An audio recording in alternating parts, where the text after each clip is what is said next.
Chapter 1040. Ha! Hearing Ma Dali's sincere answer, young Qindong smiled. Diplomatic work was usually divided into three types: enemies, friends, and countries, regions, or forces in the middle. However, Yang Xie rarely had any hostile forces around him. In the end, it was because of their military and financial strength. It was said that a weak country had no diplomacy. If Yang Qindong were to add another sentence, it would be to strengthen the diplomacy of the strong. Yes, whether it was a strong military or economic power, diplomatic work was relatively easier. Whether it was because of the desire for benefits or the fear of military power, no one was willing to provoke a strong country or force. Therefore, compared to the heavy work of other departments, the Ministry of Foreign Affairs was much more relaxed. Finally, there was a strong country like Siam, and the Ministry of Foreign Affairs finally had a chance to show its strength. As the minister, Ma Dali simply volunteered to be here. Since the previous minister, Yang Shan, stepped down because of his son, Yang Taizhu, Ma Dali had not achieved any outstanding results. Without any achievements, how could he convince the masses? Even when Yu Qian, as the city lord of Crimson City, held meetings with the status of Prime Minister Yang, Ma Dali rarely spoke. He had been looking for an opportunity to show his strength. Now that the opportunity had come, how could he let it go? After knowing Ma Dali's thoughts, Yang Qindong did not make any comments. A subordinate who wanted to achieve results should not be discouraged. On the contrary, he should encourage him. Minister Ma, you have come this time. Whether you can defeat Siam or even win this war completely depends on your diplomatic skills. As long as you can hold them back, the longer the time, the greater the chance of victory. What do you think? Are you confident? Yang Qindong was telling him the truth. Ma Dali took this opportunity to ask carefully, "Sixth young master, have you made up your mind? Do you really want to defeat Siam in one go?" Ma Dali was like a poisonous needle that was inserted into the enemy's heart. Yang Qindong naturally had no intention of hiding it from him. "That's right. I've already made my decision." But Ma Dali hesitated for a moment. When he saw Yang Qindong's encouraging eyes, he continued, "But according to our investigation, Siam has just become a big city. Whether it is military, political, or economic, they are not weak. It will be difficult to take them down in one go." Difficult? It's like a spring. If you're strong, it's weak.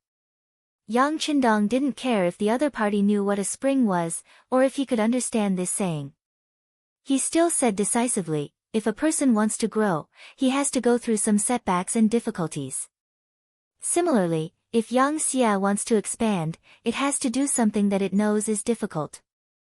As long as it overcomes these difficulties, it will become stronger. Understood. Since Yang Qindong had already made up his mind, Ma Dali knew that there was no room for negotiation. He said, "Sixth young master, tell me, what do you want me to do next?" "What do I have to do?" "Ha, it's actually not complicated. You just have to do this and that will do." No one knew what Yang Qindong and Ma Dali talked about, but they only knew that early the next morning, Ma Dali had set up a carriage and led a delegation of more than 100 people, representing the interests of the Yang faction, straight to Manga City. It was inevitable that some of the military officers couldn't understand the departure of the peace negotiators. Especially the commander of the 5th Division, Xiao Yining.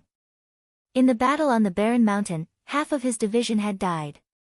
This was a grudge that must be avenged. Why would they suddenly enter into a state of peace negotiations? Lu Zhua, the commander of the new army's 1st Cavalry Division, was also puzzled. He had traveled thousands of miles, taking a boat and rushing day and night. He hadn't even fought a single battle, and now they were going to negotiate. Then what was the point of him bringing the 1st Cavalry Division here? In the main tent, whether it was Xiao Yining or Lu Zhua, after Yang Qindong said that they could say anything and ask anything, the two of them took the lead to speak, expressing the puzzlement in the hearts of their subordinates. In response to their questions, Yang Qindong only replied, "Who said we're not going to fight?" Just this one sentence confused the two commanders. Xiao Yining reacted a little faster. But, didn't we already send people to negotiate with Siam? That's right. Lu Zhuo quickly added. Who said that we can't continue fighting if we're negotiating? It doesn't matter. They can talk, we'll fight. Yang Qindong waved his hand casually again, as if they had all misunderstood. In response to Yang Qindong's answer, not only the two commanders, but also the other commanders in the main tent were confused. Even the commander of the 1st Cavalry Division, Tian Hu, was puzzled. He also didn't understand what the 6th young master was going to do. Why? Is it hard to understand? The young master meant that the war and peace negotiations can be carried out at the same time.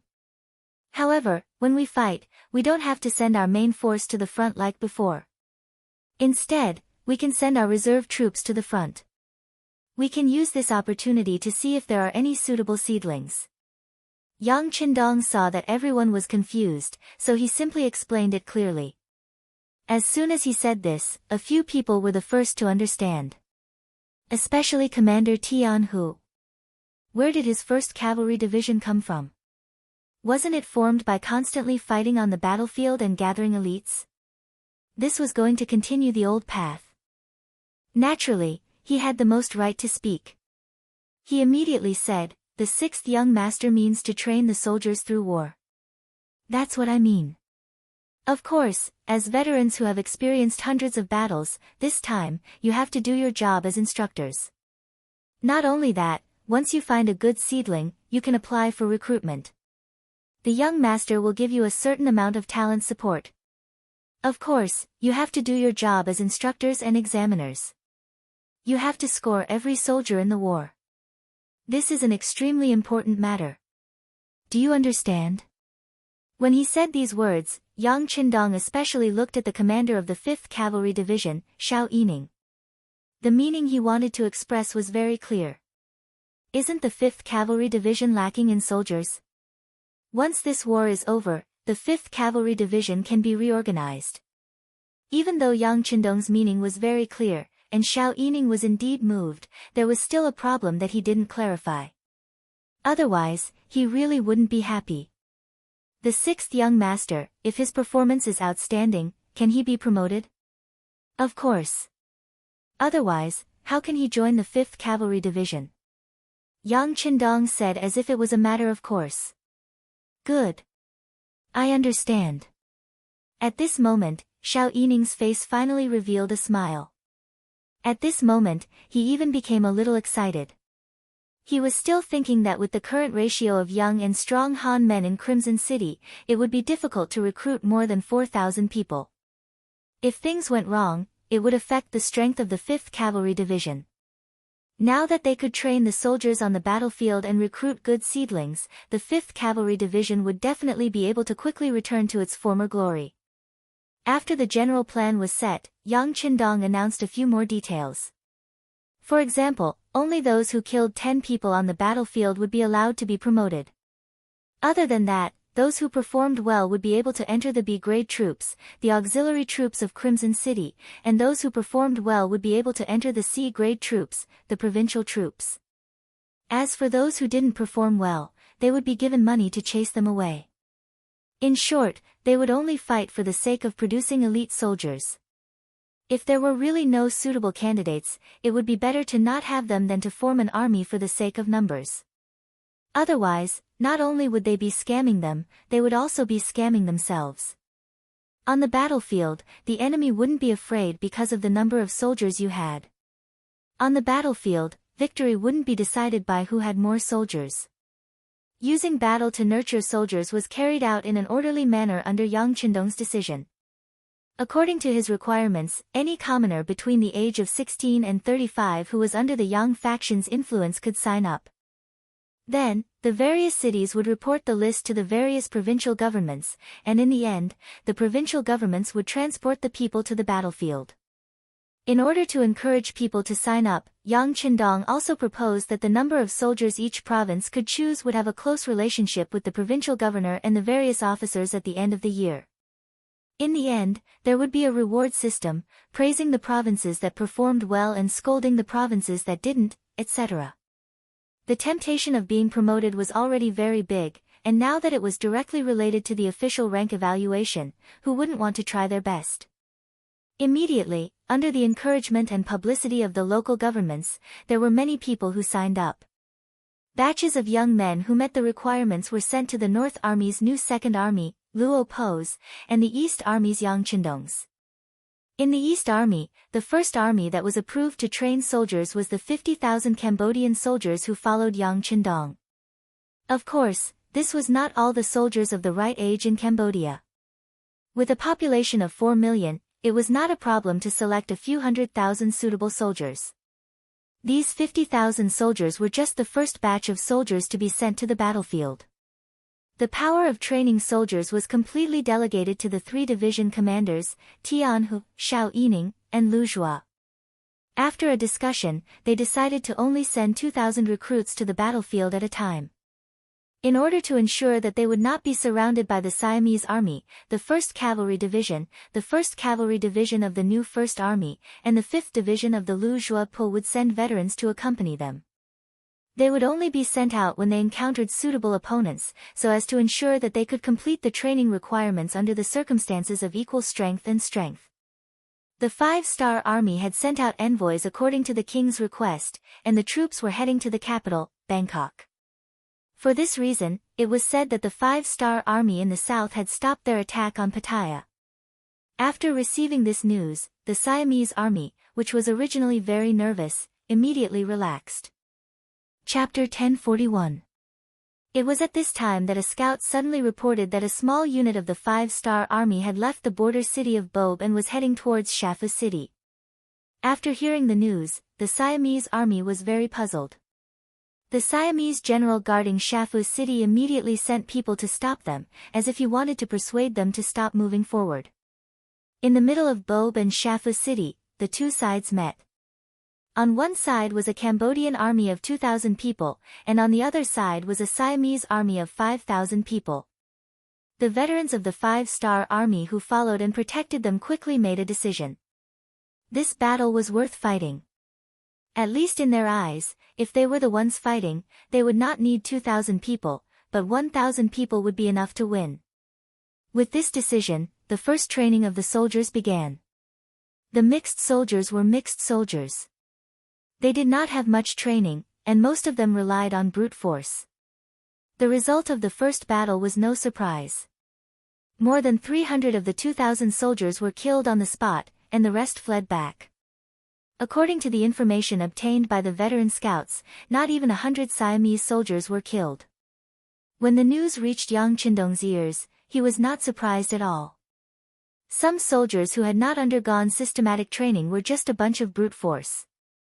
They did not even have a basic degree of cooperation. It was impossible for them to defeat the disciplined Siamese army. Just like the so-called Jianghu people, they might be a headache if they fought alone, but once they gathered together, no matter how many of them there were, they would not be a match for the imperial army. If the army made up of Lao men really wanted to win, they would have to learn how to cooperate, get used to blood, and really mature. Then, they might have the qualifications to defeat the Siamese army. Of course, this was not something that could be done overnight. Fortunately, Yang Qindong had time to wait. Even if more of these people died, Yang Qindong would not show any sadness.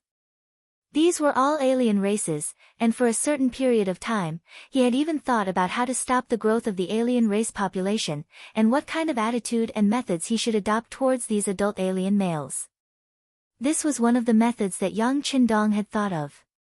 This was one of the methods that Yang Qindong had thought of when a foreign woman married a Han man. From the looks of it, the effects were pretty good.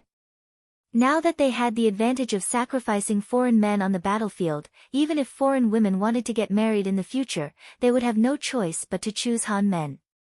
This was a way to eliminate the foreign race. At the same time, it was also a kind of gospel for the Han men. It was also a vicious method that Yang Qindong used to unify the Han people. Perhaps some people could see this point. Perhaps there would be people in the future who would comment on this matter. Some people might even criticize his backbone because of this, but Yang Qindong did not care. What he wanted was the day when the Han people became strong and dominated the world. As for what others thought of him, it was not important. To paraphrase a saying, who cares if there is a flood after his death? The first attack failed, but soon the second Cambodian army was sent out. They were either inspired by the fact that the five-star army, with less than 10,000 people, could fight for so long against the Siamese army and won a great victory, so they looked down on the Siamese army. Or maybe the conditions that Yang Qindong gave to the victors were so good that they could not bear to try. Or maybe it was because they wanted to prove themselves through this battle.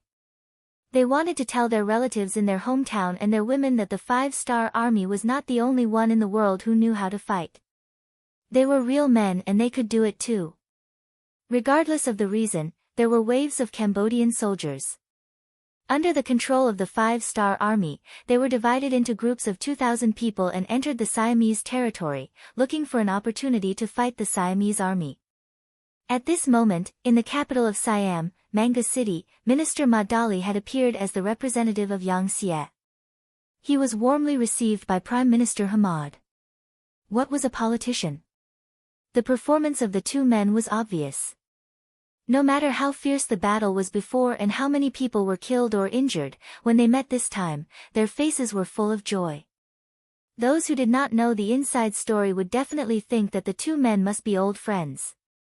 They would never think that they were scheming against each other.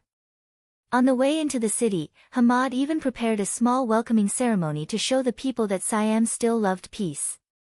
Even when the situation was good, they still negotiated with the emissary sent by Yang Xie. This showed that they were broad-minded. Yes, in the hearts of most of the Siamese who did not know the situation, they were the most powerful when they had just entered the city. Even in this battle against the five-star army, from the beginning until now, they had always been in a dominant position. Not long ago, there was news that the leader of the five-star army was surrounded by them. If it were not for the sake of peace in the future and wanting to persuade the leader to surrender, they would have killed him directly. That was a war where hundreds of thousands of people surrounded less than 10,000 enemies. Even if everyone spat, the war would have ended. Ma Dali walked beside Hammond with a smile on his face as they crossed the street. In fact, he and his team had heard the discussions of the people on the streets. Those who were able to enter the Foreign Affairs Department were naturally knowledgeable people. Among them, there were many graduates of the Yang Family Academy and the Crimson City Academy. When they entered the school, they were exposed to a course called Foreign Languages. In the words of the founder, Yang Qindong, if you want to defeat your enemy, you must first understand your enemy. For this reason, Ma Dali had brought many talents who understood Siamese into this team. Even he had no problem conversing with them. With this advantage, the conversations of the people on the street naturally fell into their ears. This allowed them to have a deeper understanding of the situation in Bangkok and obtain first-hand information. All of this was outside of Hamad's expectations. He was certain that there were people who understood Siamese in this team, just like how there were people who understood Chinese beside him. However, the number was definitely not too many. Otherwise, he wouldn't have lined the streets to express his sincerity. Both parties passed through the commotion and finally arrived at the courtyard in the city that was specially used to receive foreign ambassadors. Upon entering, the originally smiling Ma Dali and Hamad seemed to have changed into a different person. Their smiles were retracted and replaced with a solemn expression. Esteemed envoy Ma, you must be tired from the long journey. Take a rest for the night. If there is anything else, we will discuss it tomorrow. Hamad didn't immediately enter his role. He needed to give Ma Dali some time to rest. He also needed to think carefully about what to do next. Ma Dali acted as if he didn't understand Hamad's words. Only when the interpreter translated the words into Chinese did he nod and say, "Thank you for your understanding. Since that is the case, we will meet again tomorrow." When he said that he would see her the next day, no one would have thought that this delay would be half a month later. Of course, at this moment, Hamad was truly prepared to have a good discussion with Ma Dali tomorrow and see what the other party wanted.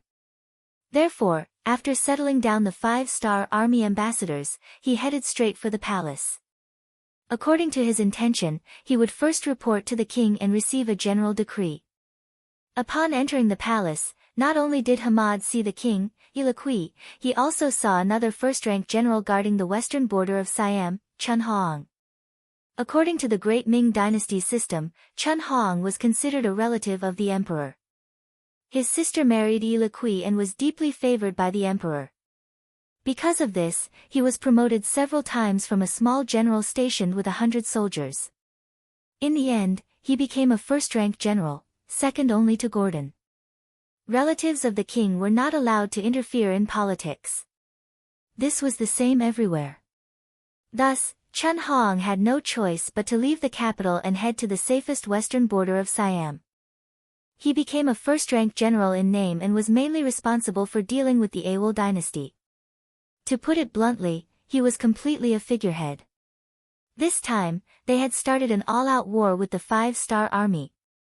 They had seized the initiative and were now in a stalemate. The situation was gradually developing in a bad direction. It could be said that it was the time for the entire country to mobilize their troops. As a first-rank general, Chun Hoang naturally returned. Not only that, when he returned, he brought with him good news that he had just received from the military.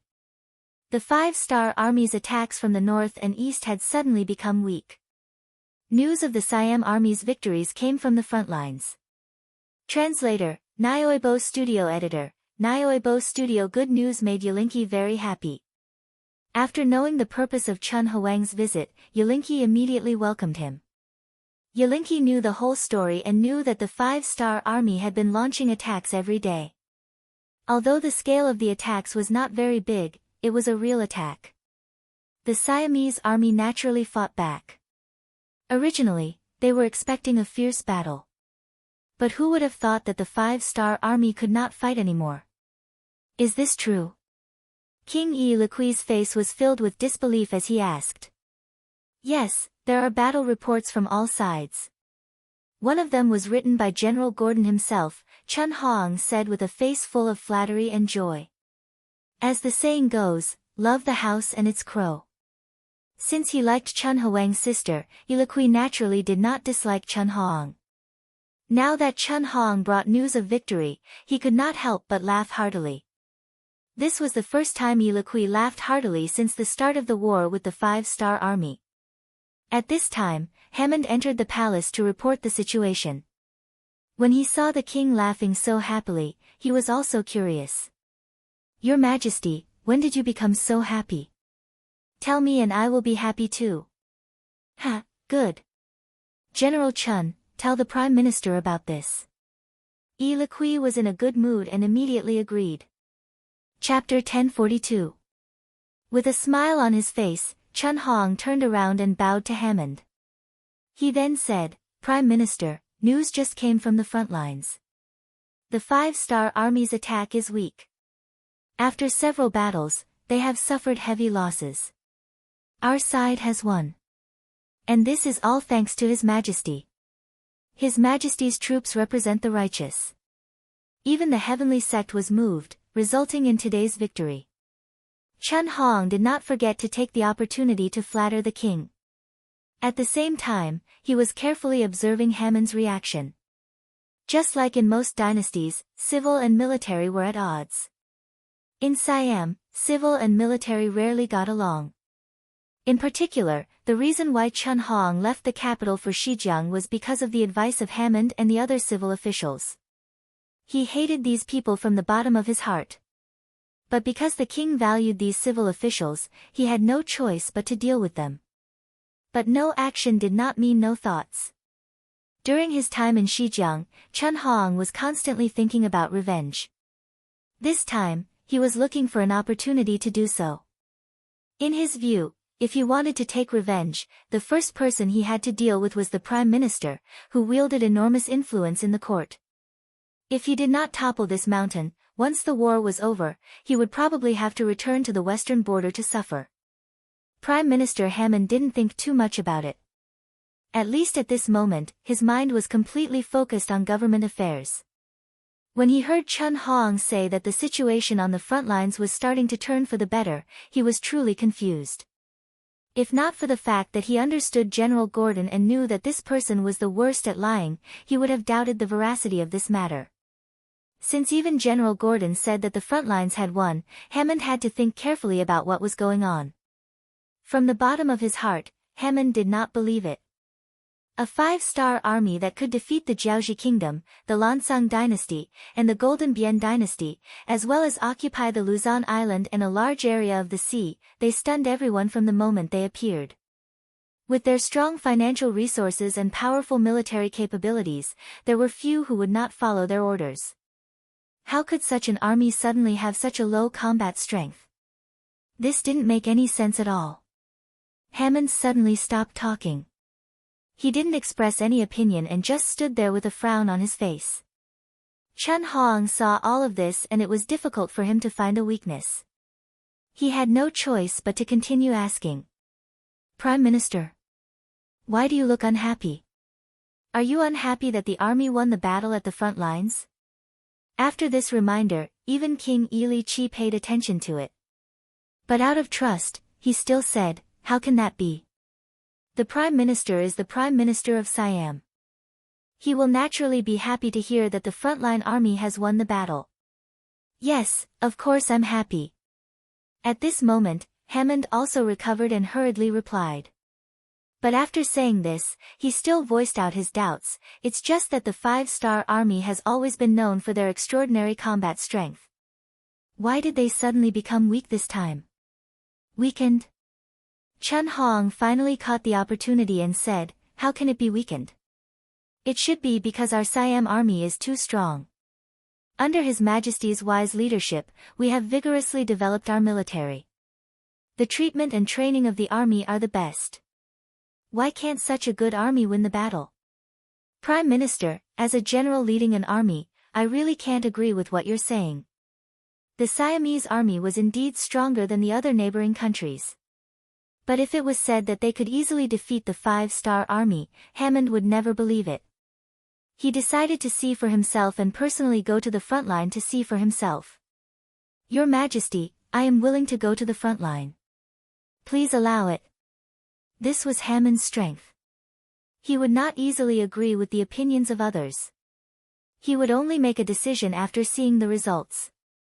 This was also the reason why Li Qi felt at ease using him, so he didn't even hesitate and agreed to this request. Hammond had something on his mind, so he didn't stay for long. Before he left, he only said that the emissary from the 5-star army had arrived, and before the battle was completely settled, he still had to receive him with courtesy. He then left the palace hall, leaving behind Chen Hong to watch him leave. He said with some dissatisfaction, Your Majesty, he doesn't trust our army and General Gordon. Sigh, General Chen, don't think too much. Prime Minister is such a serious person. It's good to let him see. That way, we can rest assured. Li Qi was not influenced by Chen Huang's words. In his heart, he didn't really believe this news. He also hoped that someone could make a trip. Hammond's volunteering was exactly what he wanted. Ma Dali, who was in the emissary group's courtyard, did not know about this. The next morning, not only did he not see Hammond, who was supposed to be here, but everyone was also grounded. Considering that the two countries were at war, they were not allowed to leave the courtyard for fear of being affected. Fortunately, food and drinks were delivered in time. Otherwise, the minister would have to consider whether Siam was going to reveal their true intentions. The training of the soldiers on the northern and eastern fronts continued. The battle situation did not improve. The 40,000 Laotian soldiers on the northern front and the 50,000 Cambodian soldiers on the eastern front were sent out for battle for the third time. Relatively speaking, they would still lose against the Siam army. It was just that they did not lose as quickly. However, it was still far from a draw. It was also at this time that a steady stream of reserve troops arrived. After receiving Yang Qindong's orders, the provinces immediately started recruiting soldiers. The attractive policies were also spread to all the provinces under Yang Xie's control. Once they performed well, they could be promoted. Such a temptation tempted the foreign youths, who knew the power of the Han people, to no avail. With the opportunity in front of them, there were not many who did not want to seize it and give it a try. There were many such applicants. In a short period of time, 200,000 youths had signed up. It was said that this was only a portion of the total. There would be more applicants in the future. Since there were so many people who wanted to sign up, Yang Qindong naturally did not reject any of them. Yang Xie, who did not lack food, was never afraid of having too many people. He only despised having too few people. When the new batch of soldiers arrived, the disadvantage on the battlefield became even more obvious. In contrast, the morale of the Siam army was increasing day by day. The continuous victories had made some of the soldiers feel smug. When they found out that as long as they encountered the 5-star army, they would definitely be the ones to win. Although they didn't get much, they still had some achievements. They could report their military exploits and receive money. Therefore, everyone became more active. This was especially true when they discovered that their numbers were too large and they often couldn't find an opponent. When their numbers were only around 2,000, the 5-star army would take the initiative to jump out. They immediately divided their troops into groups of 2,000, allowing them to obtain more small-scale victories. A small victory was still a victory. Wasn't there a saying that went, "Many a little makes a man"? The Siam army was tirelessly busy. There were reports of victory every day. They were delivered to the commander of the army. Prime Minister Hammond, who had come to understand the actual situation, saw everything clearly. The battle reports were real. From time to time, some corpses of the 5-star army soldiers would be sent back. These could not be faked. All of this made Hammond speechless. Even the Siam army in the east had achieved such a great victory. With General Gordon leading the army in the north, there was nothing to doubt about the results. What was going on? Was the 5-star army's strength not enough due to the continuous expansion? Or was their standard just average to begin with? It was just that people had made them legends. Hammond could not understand this question. However, there was no need to think about it. Since they had achieved victory on the battlefield, there was nothing to be afraid of. He had to immediately return to the capital to report. At the same time, he had to change his strategy against the 5-star army. Negotiations could be discussed. However, this time, he did not have to compromise. Instead, he had to force the other party to compromise. This was something he had to consider. Satisfied, Hammond left. On the morning of his departure, news came from the security bureau. Yang San had arranged for Yun Kei, who was recuperating in Chichen City, to return to Siam. With Golden Rooster Wu Gui's mistake, Skylark certainly didn't dare to be negligent and relax. He secretly watched the situation closely. As soon as the people left, the news came. They're gone. Ha, it's time to win a few battles to boost morale. After reading the report from the security bureau, Yang Qindong happily said to Beta Persei beside him. Have you calculated the number of qualified soldiers in the past 20 days? Young Master, Tianhu, Xiao Yining, and Lu Zhua have reported the data every day. As of last night, there are about 35,000 soldiers who can be considered veterans. Beta Persei quickly replied. It was obvious that he had learned a lot from following Yang Qindong. Oh. This number is not low. Yang Qindong seemed surprised. He silently calculated in his heart. It turned out that they had trained nearly 2,000 soldiers every day. This was the benefit of actual combat. Survival of the fittest, war had the final say. Facts had the final say. In between life and death, people's potential could often be maximized. With that in mind, Yang Qindong opened his mouth again. Since it's like this, inform the 3 division commanders, they can adopt the strategy of the old leading the new. Out of the 2,000 men, they can choose 500 old soldiers to lead 1,500 new soldiers, and if the old soldiers have outstanding performance, they can be gathered together, and according to their performance, this young master will promote them, and according to their performance, we can decide if they will enter the A-grade army or B-grade army, and they can be the best candidates for the various divisions. Chapter 1043. After 20 days of training, there were finally results. Beta Persei also agreed happily. And it was from this day onwards that the situation on the battlefield began to change subtly. Similarly, the enemy was no longer defeated by the 5-star army after encountering each other. Sometimes, they could even fight to a draw, and occasionally, they could even turn defeat into victory. At first, the Siamese army did not feel anything about the changes on the battlefield. When someone reported the situation to his superior, the general did not take it seriously. He thought that it must be his soldiers who were slacking off. That was why they praised the enemy so highly. For this reason, the general even scolded a few of the informants. He suppressed the informants with the authority of a superior officer. Suppressing the gourd would lead to the emergence of the ladle. Suppressing some matters by force might not necessarily lead to a good outcome. What was more frightening was that on the battlefield, if you underestimated your opponent, there would only be one outcome: death or defeat. In the blink of an eye, 10 days had passed. More and more ambitious young men under the Yangxie forces came to the battlefield. More and more people began to participate in the battle and displayed their advantages. As the number of actual combat increased, many men with excellent results were reflected. Among them, the number of people who were promoted by Yang Qindong alone exceeded 5,000. All of them had been tested in actual combat. They had participated in more than 20 battles, both large and small. Among them, the weakest one had accumulated 20 kills on the battlefield. With the demonstration of these 5,000 young men, the young men of the other races were greatly stimulated. They performed even more bravely and fiercely on the battlefield, strengthening the transition from new recruits to old soldiers, and also increasing the proportion of old soldiers. At one point, the number of old soldiers had reached over 60,000. The 5-star army had achieved such great results. The Siamese army felt it the most. They had originally prepared 120,000 people, all of whom were trained soldiers. But now, the number of people was less than 50,000.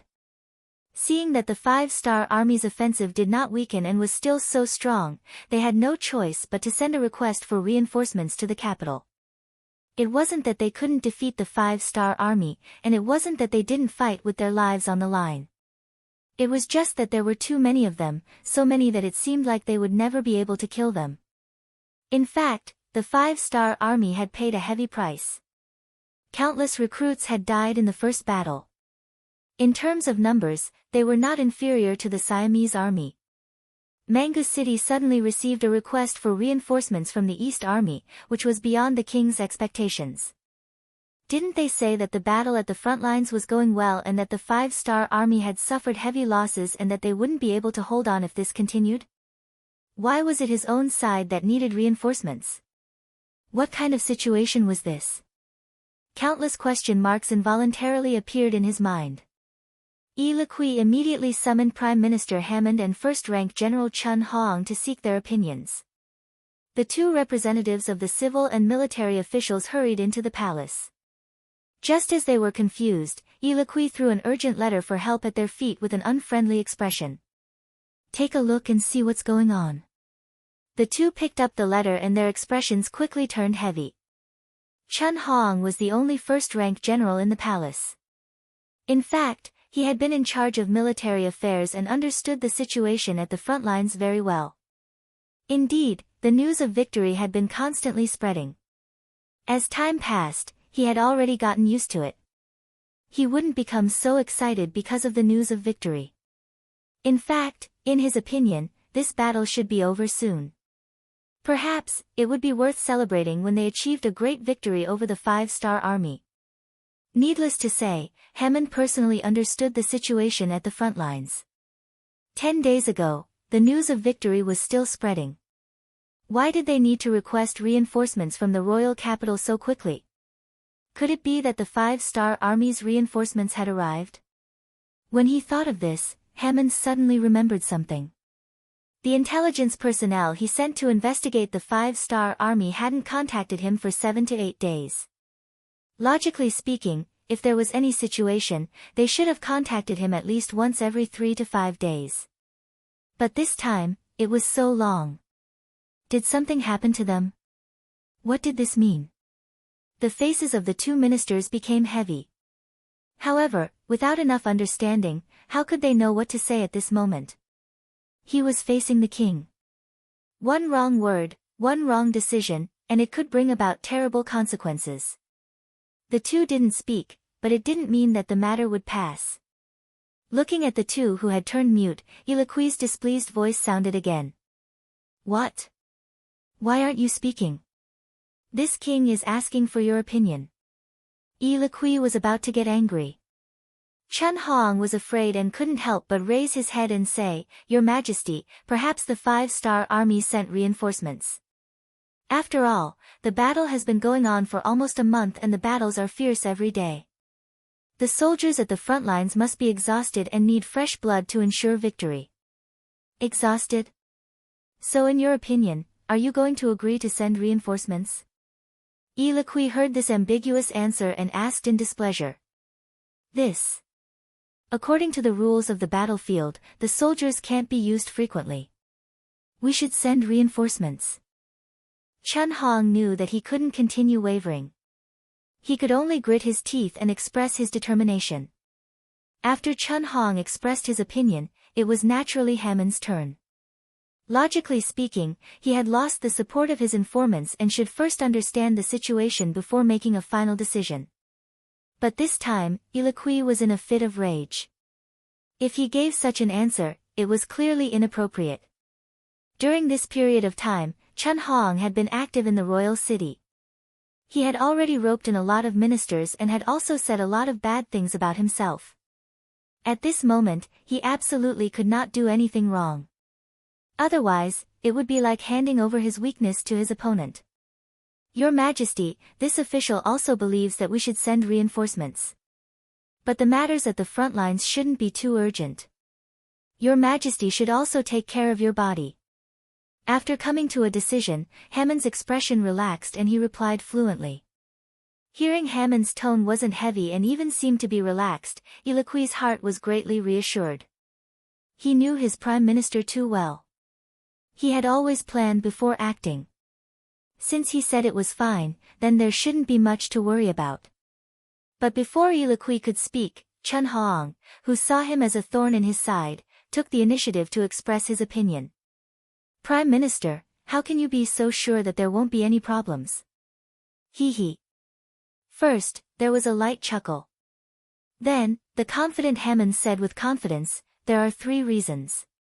First, General Dong Dong sent an urgent message of 300 miles. If the matter is urgent, he should send an urgent message of 800 miles. Second, General Gordon of the Northern Army hasn't sent a signal for reinforcements. It can be seen that even if the 5-star army sent reinforcements, the scale is limited and can only support one side of the battle. Third, the location of the battle is within Siam. Compared to transporting supplies and fodder, we have a shorter distance and faster speed. Even if we compare the expenditure, the 5-star army won't be able to afford it. When the 3 points were mentioned, Ha Chunwang shut his mouth.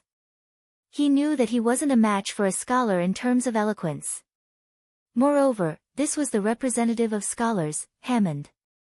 Hearing this, King Eliqui was very happy. Good, as expected of my prime minister.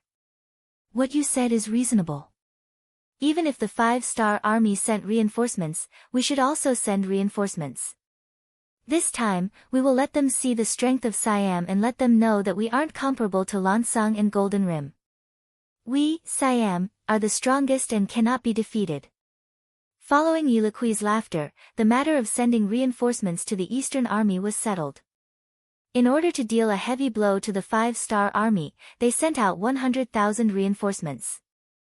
At this point, Siam's original 800,000 troops had been sent out to 500,000, more than half of the original force. The scholar and military left the palace. Ha Chunwang snorted and rolled his eyes before leaving Hammond behind. He didn't bicker with him because he still had many things to do. For example, sending out intelligence agents to investigate the situation at the front lines and find out where the previous intelligence agents had gone. For example, it was time to have a discussion with Madali. In his eyes, this was a war where both sides would suffer losses. The sooner they stopped fighting, the sooner both sides would benefit. And so, in the diplomatic mission's courtyard, after 25 days, almost a month, Madali finally met with Hammond once again. "Ha, Prime Minister, you are so busy." Upon meeting, Madali mocked the other party.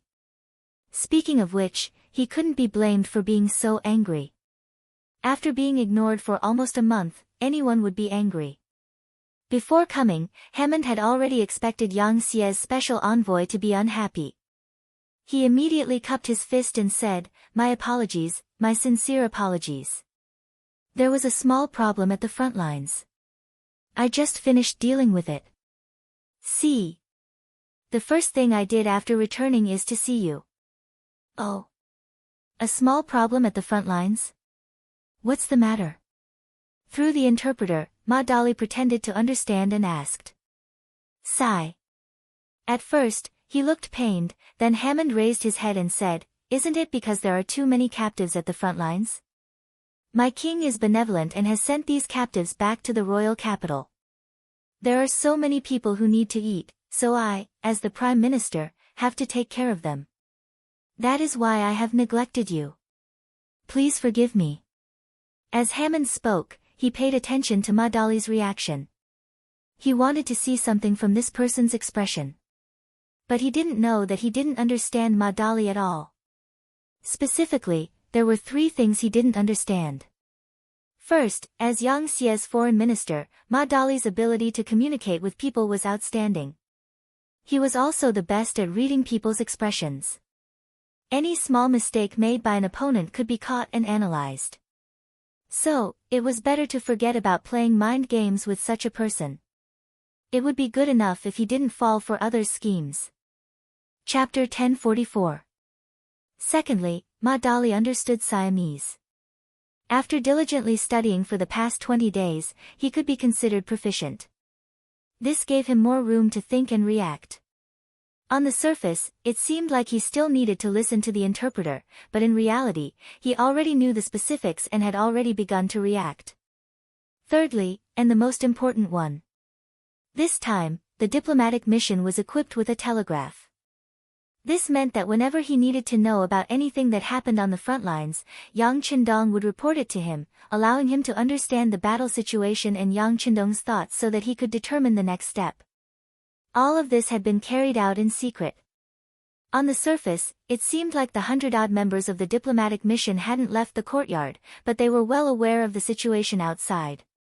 As for the specific changes on the battlefield, he had even learned of them a few days earlier than Hammond. With these 3 advantages, if Hammond still wanted to play tricks and schemes with Madali, wouldn't that be asking for humiliation? It was clearly victory that had turned into defeat, yet Madali was still pretending to be the victor in front of him. Hearing this, Madali sneered in his heart, but pretended to be extremely shocked, as if he was panicking. "What? Sir Minister said the 5-star army suffered a great defeat on the front lines? That's impossible, impossible, our reinforcements will arrive soon, although they are untrained civilians." At this point, Madali suddenly shut his mouth, and with an awkward expression, he took a sip of water from the cup in front of him. It seemed like he did it in a moment of desperation, but it was actually for Hammond to hear. The crux of the matter was how he said it to the other party, and how much of it the other party would believe. From the looks of it, his goal should be achieved. Indeed, he had achieved his goal. Madali's performance was too realistic, and in addition to this sudden question, people would often involuntarily answer the most realistic situation. More importantly, Hammond was certain that Madali didn't know what had happened on the front lines, so he didn't have time to lie to the 5-star army. Of course, the most important point was that the result of his analysis was that the 5-star army had reinforcements. Madali's answer coincided with his own inference. However, he did not expect that the reinforcements would be untrained civilians. If all of this was true, Siam only needed to block the attacks of the 5-star army to turn the tables and regain control of the battle. Immensely excited by this sudden news, Hammond suppressed his decision to negotiate with Madali. He only expressed his concern for food and accommodation, saying that since they were in Bangkok, they were guests. If there was anything they needed, they could ask at any time. Following that, Hammond left with an anxious expression. He was indeed a little anxious. He needed to report the situation to the king, and then reconsider how many reinforcements to send. In the Siamese palace, King Yaliki was overjoyed when he heard Hamad's report. So, the 5-star army did send reinforcements, and it should have been discussed beforehand. It's just that they have no reinforcements to send, so they sent some civilians? Yes. This special envoy has been out for more than a month. Naturally, he wouldn't be clear about the situation on the battlefield. The fact that he mentioned reinforcements should be the policy that the 5-star army agreed on before he came. Congratulations, Your Majesty. The 5-star army has sent out all of their elites, and now they even need to send in civilians. Facing these untrained people, apart from their numbers, there is nothing to be afraid of. Hammond bowed and congratulated. This caused Hammond to burst out in laughter. Good, good. Lord Prime Minister, you've handled this matter well. Now that we know the truth about the 5-star army, in your opinion, how should we deal with them? Your Majesty, I believe that the enemy's only advantage is their numbers. If we can dispatch more soldiers to join the battle and create an unstoppable momentum, I believe victory won't be too difficult. Hammond, who had already come up with a plan on the way here, said excitedly. Oh. Minister Zhua means to continue to send in reinforcements. Li Qi roughly understood the meaning behind these words. Yes, continue to send in reinforcements. As long as we can defeat the 5-star army, victory will not be difficult. We can even use this opportunity to expand the territory of our Siam kingdom. Hammond, who was brimming with confidence, had a smile and excitement on his face. Li Qi had always valued Hammond's ability. After hearing his analysis, Li Qi felt that it was reasonable. He nodded and said, there are still 300,000 soldiers in the capital waiting to be deployed. In your opinion, what should we do? Forgive me for being so bold, but Your Majesty, please show your courage and only leave 100,000 behind. Send 100,000 reinforcements to the north and east respectively. Attack with an overwhelming advantage and completely frighten the 5-star army. Strike their morale and this battle will determine the outcome. Right, since we have sent out so many reinforcements, the battle strategy must be changed. We can't just send out 2,000 people at a time to engage the enemy in guerrilla warfare. We should gather them together to achieve a deterrent effect. Good, then we will immediately convene a court meeting to hear the opinions of the officials. Seeing that Hammond's words were reasonable, Li Qi had already agreed to 70% of it. The so-called meeting of the officials was just to discuss some specific matters. The king had already agreed in his heart, and the minister was also in full agreement. Naturally, no one in the court meeting would be blind enough to stop them. Even though Chun Hong wasn't happy that Hammond had stolen the limelight, he could only watch hatefully from the sidelines. After sending 100,000 reinforcements to the east, the capital sent another 100,000 to the north and east respectively. At this point, Siam Kingdom had sent out 700,000 of its 800,000 regular soldiers. It was not an exaggeration to call it a war of the entire country. Since Siam Kingdom sent reinforcements, Qing, who had been left in Bangkok, sent the news through the radio. Yang Qindong was also very happy when he heard the news. Siam Kingdom also sent a large army to their deaths. It was like someone giving him a pillow when he was sleepy. Pass down the order. Tian Hu and the others are to come to the main tent for a meeting. The main force of Siam Kingdom's army was finally sent out. This gave Yang Qindong the opportunity to defeat them one by one. This was also one of his plans. Otherwise, with the 800,000 Siam Kingdom's army gathered together, Yang Xie's army might not have the strength to do so. Yang Qindong called Tian Hu and the others over and informed them of the Siamese army's movements. Yang Qindong then asked them to change their tactics. Since there were so many enemies, they would not play a game of 2,000 against 2,000. But to say 100,000 against 100,000 was not Yang Qindong's intention. The so-called excellent commanders on the battlefield had to think of ways to take the initiative and then guide the situation of the battlefield to develop as they wished. Yang Qindong was undoubtedly an excellent commander, so he made the decision to change the battle from 2,000 to 5,000 people. At the same time, he also made a tactical decision to retreat when necessary, lure the enemy to chase, and then force the enemy to split up. To put it bluntly, if the enemy's forces were relatively concentrated, then retreat. There was no rush to fight the enemy. When the enemy began to split up, then look for an opportunity to fight. It was like eating rice, one bite at a time. The tactical plan was decided, and the next step was to execute it. There were still some days before the main force of Siam Kingdom's reinforcements arrived. This was the time the 5-star army had to prepare. It could be said that there was plenty of time. It had been more than 2 months since the battle with Siam Kingdom, and this was one of the few times Yang Qindong fought a battle. Looking at the past, Yang Qindong preferred to use the method of cutting the Gordian knot when destroying a force or a country. For example, when he attacked North Korea, he did it in a spurt of energy and did not give the enemy any time to react. When he attacked the Phnom Penh dynasty, which was now Cambodia, it only took him 31 days from the first shot to the end.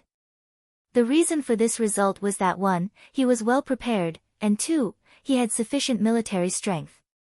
But this time, the well-prepared side was Siam. They first made all the plans, then they began the attack with 800,000 soldiers. They caught Yang Xia off guard, and the time limit of the battle was constantly extended. Fortunately, Yang Qindong finally controlled the rhythm of the battle. Next, it was time to watch the performance of the 5-star army. Siam Kingdom's reinforcements began to appear on the battlefield. First, they gathered in the eastern border city of Siam Kingdom. Then, in an echelon of 50,000 soldiers, a total of 550,000 soldiers went out of the city and pressed against the 5-star army. The 5-star army, which had been prepared for a long time, immediately began to withdraw their forces. They kept retreating, showing that they did not dare to fight. In order to attract the enemy's attention and find a suitable opportunity to attack, they retreated back to Cambodia. In the beginning, some people were worried that if they retreated from Siam Kingdom, the Siam Kingdom's army of 250,000 soldiers would continue to pursue them. In the face of such worries, Yang Qindong gave a very positive answer. A greedy person would never be satisfied. Look, the Siam Kingdom would not stop advancing because of their retreat. After all, they were the ones who launched the first attack. Their intention to expand was very clear. The fact was as Yang Qindong expected. When the 5-star army retreated from Siam Kingdom and returned to Bob, the border city of Cambodia, the Siam Kingdom's army crossed the border and chased after them. Obviously, the arrival of the 200,000 reinforcements boosted the morale of some people. They wanted to make a big contribution. Chapter 1045. Since that was the case, Yang Qindong had no choice but to fulfill their wish. In order to inflict heavy damage to the Siamese army, Yang Qindong made 2 decisions. First, lure the enemy deep into their territory. Second, strengthen the defense and clear the field. He wanted to lure the greedy Siamese army into his territory and then look for an opportunity to attack. At the same time, he would not leave anything useful for the enemy. He would force the enemy to transport food from a long distance and then attack them. When it came to strengthening the defense and clearing the field, the party carrying out the plan would have to pay a price. The loss would be to the benefit of the people. Fortunately, the Siamese army had previously passed through these towns and cities. Along the way, they had burned, killed, and looted. The people had already suffered a disaster and had nothing valuable in their hands. This made the strengthening of the defense and clearing of the field much easier. The 250,000 Siamese soldiers continued to march forward, singing songs of victory. They were arrogant as they passed through Bob, Siam, Angkor, and other places. They followed the edge of the Tunnel Sai River into the depths of Cambodia. When the news reached Bangkok, King Ili Chi was very happy. he did not expect the seemingly powerful 5-star army to be so weak. He was glad that he had listened to Hamad and sent a large number of reinforcements. Otherwise, he would have been intimidated by the 5-star army. Liqui was in a good mood. Even the people of Siam felt good about themselves. When the streets and alleys were filled with news of the victories of the frontline soldiers, the people were overjoyed. Some of them even went to the compound of the diplomatic mission to express their excitement. They tried to enter the compound and parade Madali and the others to the public. After all, this was the relay station of the Siamese ambassadors. The Siamese soldiers guarding this place would not allow ordinary people to enter. However, as more and more people gathered nearby, they finally could not withstand the pressure and sent someone to report to Hamad. When two armies were at war, they would not kill the ambassadors. Moreover, the Siamese army had not achieved the final victory. On the battlefield, the situation was ever-changing. If the ambassadors sent by the 5-star army were killed, the two sides would have to fight to the death. Seeing this, Hammond arrived outside the diplomatic mission's compound and brought 1,000 soldiers with him to protect the place. Logically speaking, this was the most normal action and even something within his duty. But when all of this fell into the eyes of the first-rank General Chun Hoang, who had always wanted to cause trouble, he saw an opportunity. Under his instigation, news quickly spread through the streets of the royal capital. Prime Minister Hammond had long been on good terms with the 5-star army. This time, he even risked defending the citizens to ensure the safety of the 5-star army's emissary. There was no smoke without fire.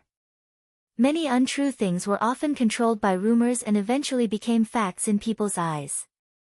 Hamad advocated for the use of a large number of reinforcements, which won the king's praise, especially his advocacy of large-scale operations, not giving the 5-star army a chance to defeat them one by one, which allowed the army to continuously occupy large areas of Cambodia. All of these were contributions, and they were the cause and effect of envy, jealousy, and hatred in the eyes of others. When one person's contributions were too great, it would attract the dissatisfaction of others. At this moment, Hammond was like this. Originally, as the Prime Minister, he was the leader of the officials. This time, with such a great contribution, it naturally caused others to feel a sense of hatred towards a common enemy. At this time, Chun Hoang made his move. With him as the leader, the officials who were implicated collectively wrote a petition to impeach Hammond, saying that he had secretly colluded with the 5-star army's diplomatic mission and did not hesitate to mobilize the Siamese army to fight against the Siamese citizens. This was the greatest provocation to the imperial power. Li Qi, who was able to lead Siam into the era of great cities, was not a foolish person. When he saw these memorials, he was not moved. Instead, he put them aside and walked towards the harem. In the harem, the most favored concubine, Chun Hoang's sister, had already received the news. When she saw the king, she naturally fawned over him and served him well. She seemed to have noticed that Liqui's expression was not good, so she asked him about the reason. The king was also a human, and similarly, he had his own happiness and worries. Some things were not suitable for him to tell his subordinates, so the person next to him became the target of his venting. Therefore, he told the king about the impeachment of Hammond. His beloved concubine, who was already prepared, was not willing to let go of the opportunity to speak. She said, seemingly intentionally or unintentionally, the king need not worry, the prime minister has done many things for the country. His contributions have already spread throughout the harem, and there are even people who say, when one stopped speaking, it often had a different effect. For example, when his beloved concubine suddenly stopped speaking, it was rather suspenseful, and it successfully attracted Hammond's attention. What did people say? This, I dare not say. Her face was filled with fear. It had to be said that her talent was wasted if she did not go into acting. It's fine, I forgive you. Speak. The more she acted like this, the more Liqui wanted to know what was going on. Completely forced, his beloved concubine said, my subordinates said that the prime minister's contributions are great. If not for him, Siam would be in danger. If not for him, Siam would have been defeated by the 5-star army. Such a person is definitely a wise man, a great contributor, enough. Without waiting for his beloved concubine to finish speaking, Iloqui's face was filled with anger. As a king, he was wary of his subordinates' incompetence and uselessness, but he was even more wary of his subordinates' abilities. Otherwise, why would there be a saying, the most meritorious man is the town lord? According to what his beloved concubine said, it seemed that Siam's achievements today were all due to Xiangguo's efforts. Even he, the monarch, could not compare to him. How could this not anger Iloqui, who had always been confident and had a strong sense of self-esteem? He had to admit that Hammond was very capable, so much so that he could entrust him with many things without worry. However, when he did everything well and even won a great reputation, as the king, he had to worry about whether his subordinates' contributions were too great. Speaking of which, it was really difficult to be a subordinate. He could not do it, but he could not do it too well either. He really did not know what to do. His beloved concubine's words seemed to have nothing to say, but the words "the most meritorious man" had been deeply buried in Iloqui's heart. He was worried that some people's contributions were too great, so he had already planned to suppress them. However, Iloqui was indeed capable. He did not plan to deal with Hammond now. Instead, he wanted to wait until after the battle with the 5-star army was over. This trip to the harem was nothing more than a thorn in his heart. Hammond was unaware of all this. He continued to conscientiously carry out his duties. Even though he knew that many people were impeaching him, he did not take it seriously. Everything was because he knew that Iloqui was a wise king. He would not doubt himself because of the words of others. Therefore, he did what he should do and did not restrain himself. However, it was this confidence that brought him disaster. Yang Xia Foreign Minister Ma Dali, who knew the world's affairs without going out, was trapped in the compound and seemed to have no contact with the outside world. However, through a small radio station, the outside world could not be hidden from his eyes and ears. After receiving a telegram from the Intelligence Department's Southeast Branch, Yunk, and knowing what was happening outside, he found a Siamese person in charge of the matters here in the compound and requested to see the first-rank General Chun Hoang. Chun Hoang wanted to use this Yang Xia diplomatic mission to harm the Prime Minister. Naturally, he would try his best to bribe anyone in the compound. This person in charge was one of those bribed. This information was found out by Yunk and the others. Naturally, Ma Dali's request fell into Chun Hoang's ears. When he first heard the news, Chun Hoang did not understand Ma Dali's intentions. However, the more it was so, the more he felt that this meeting was necessary. He immediately decided to meet with Ma Dali. Thus, under the arrangements of his subordinates and without alerting the Prime Minister, he entered the diplomatic compound to meet with Ma Dali. When they first met, Ma Dali lowered his status and even tried to flatter Chun Hoang. At first, he gave Chun Hoang a good impression. The meeting was very pleasant. Ma Dali took the opportunity to speak according to the plan. The Siamese army is invincible. Although I have been trapped here for a long time, I have not received any news from the 5-star army for a long time. Your king also has no intention of receiving us. I can imagine what will happen. In the interest of peace and friendship, he is willing to represent the 5-star army and take the initiative to negotiate. He is even willing to give half of Cambodia to Siam. He just hopes that this war will end sooner.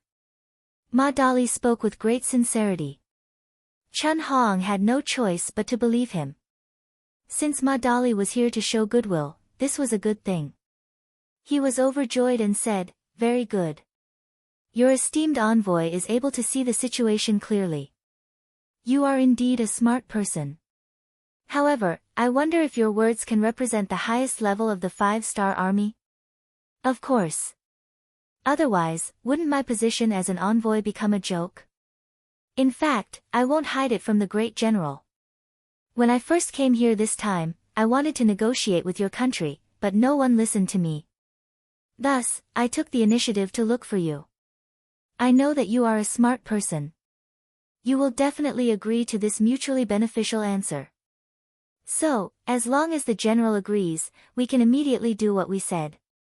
We, the 5-star army, are willing to cede our territory to Siam for the sake of our reputation. We only ask that you hand General Tong over to us so that we can answer to the outside world. Chapter 1046. Ma Dali finally revealed his trump card, General Tong Si. This was something he had discussed with Yang Qindong beforehand. Their instincts told them that this person would be of great use. When Tong Si was mentioned, Ha Chunwang sucked in a breath of cold air. He knew that this person was already waiting for his death in the dungeon. However, no matter what, he was still a general of Siam. If he were to hand him over to the 5-star army, what would the people outside say? He couldn't help but ask with some difficulty, "Esteemed ambassador, must you take Tong Si?" "Yes, we must. This concerns the reputation of our 5-star army. Our leader said that we must see him alive or dead." Ma Dali said with an unquestionable tone. Oh. When he heard that, Ha Chunwang immediately had a plan in his mind. If they wanted to see the corpse, it would be easy. He could find a random excuse and say that it was Tong Si's corpse. Once the news spread and the people were dissatisfied, he could release Tong Si and let him face the truth. By then, the deal with the 5-star army would have been completed. What could they do? Thinking about it, he nodded and agreed. "All right, leave this matter to me. Esteemed ambassador, please wait for the good news." To be able to win this battle without shedding a drop of blood and seize a large portion of the territory, this was definitely a great contribution. With an excited heart, Ha Chunwang entered the palace and met with Yi Li Qi. He told him everything that had happened. This discussion naturally caused Yi Li Qi to be overjoyed. He only needed to hand over one person to obtain the final victory. This made him very happy. Especially when Ha Chunwang thought about how he could casually find a corpse to deal with and reap the benefits. He didn't need to take any responsibility and didn't lose the dignity of a great nation. After Ha Chunwang received the task, he immediately went to carry it out. He spent a lot of effort to get a tombstone and engraved Tong Si's name on it. After everything was settled, he personally went to the diplomatic mission's compound and invited Ma Dali, who had been trapped the moment he arrived, to the tombstone. He pointed at the tombstone and said, "This is Tong Si's tomb. To tell you the truth, he was defeated in the war. When he returned home, our king personally gave the order to execute him." He. Ma Dali sneered, then he said, "Great general, do you think that a tombstone can put an end to everything? I'm afraid there's no way to explain this." "You can open the coffin and examine the corpse," Ha Chunwang said on his behalf. "Forget it. This person has been dead for longer than I have been in Bangkok, and the weather is so hot. What else can there be other than the rancid smell after opening the coffin?" After Ma Dali finished speaking, he flicked his sleeves and left. His voice echoed in the air, "Great general, since this is the case, our 5-star army will fight you on the battlefield even if we have to sacrifice ourselves." As a result, the peace talks were unable to proceed. Ha Chunwang was a little disappointed, but he returned to his daily routine. After all, there was still good news coming from the front line. Even if the peace talks failed, they would still win this battle. It was just that more people would die. Right now, his greatest desire was to get rid of Hammond. If this person was still the prime minister, he was afraid that after the war, he would have to return to the barren lands of the western frontier. This was something he could not bear. Hammond was not idle either. He had been busy recruiting new soldiers. Although there were always reports of victory coming from the front lines, there was no harm in making more preparations since the battlefield could change at any time. Under Hammond's supervision, the recruitment of new soldiers was carried out in an orderly manner. The impeachment memorials continued to be placed in front of Hammond.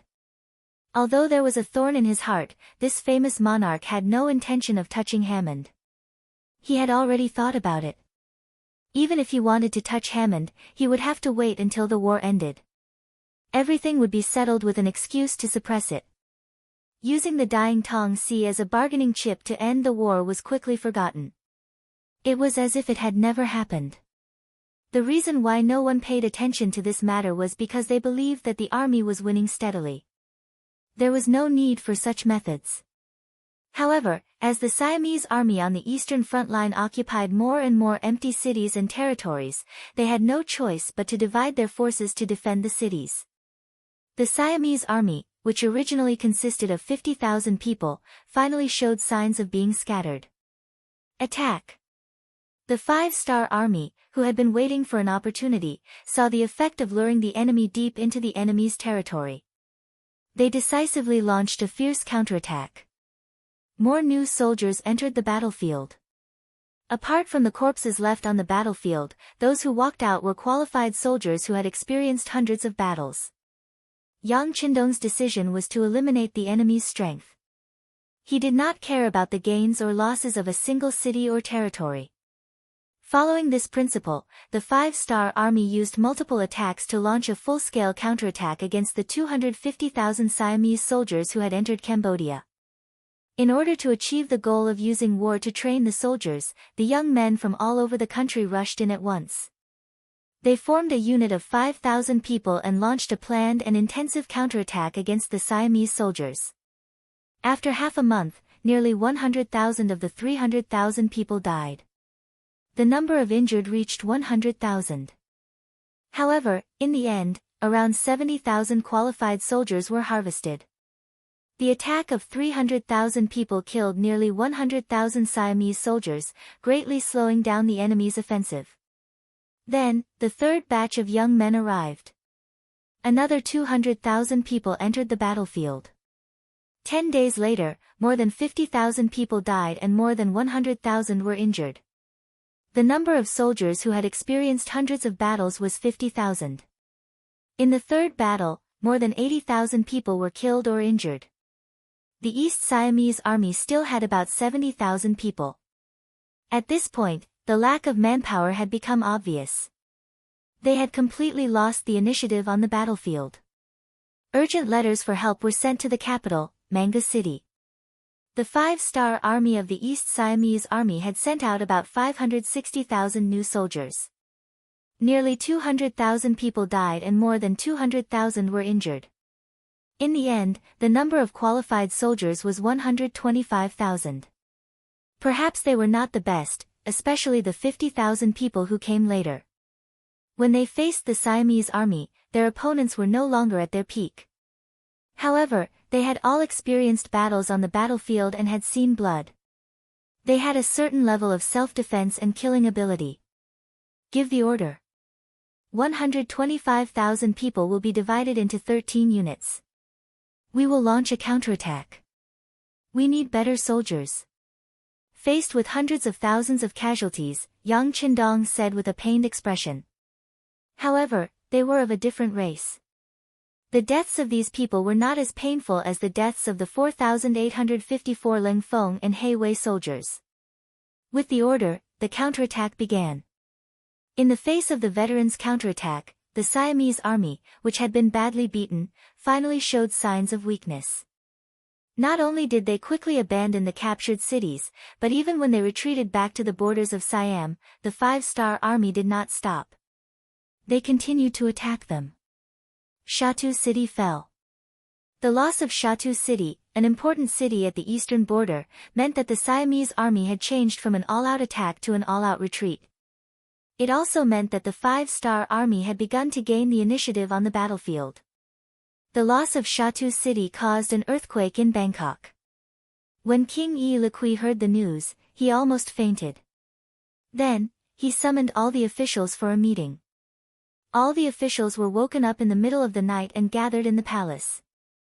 The news of the fall of Shatu City was personally reported by Yi Liqui. All the officials were terrified. All right, everyone is here. Let's talk about what to do next. At this moment, Yi Liqui's face no longer showed any signs of panic. However, it was undeniable that his expression was extremely ugly. Even with his ability to calm himself down, he was already panicking. If the king was like this, the other officials were even more so. Everyone was panicking and did not dare to raise their heads. The 250,000 soldiers were defeated just like that. Now, there was less than a third of them left. Furthermore, the 5-star army had entered the border. How could they turn the situation around? Seeing that no one was speaking, Ilikui could only ask, "Minister, how is the recruitment going?" "Your Majesty, the recruitment is still ongoing.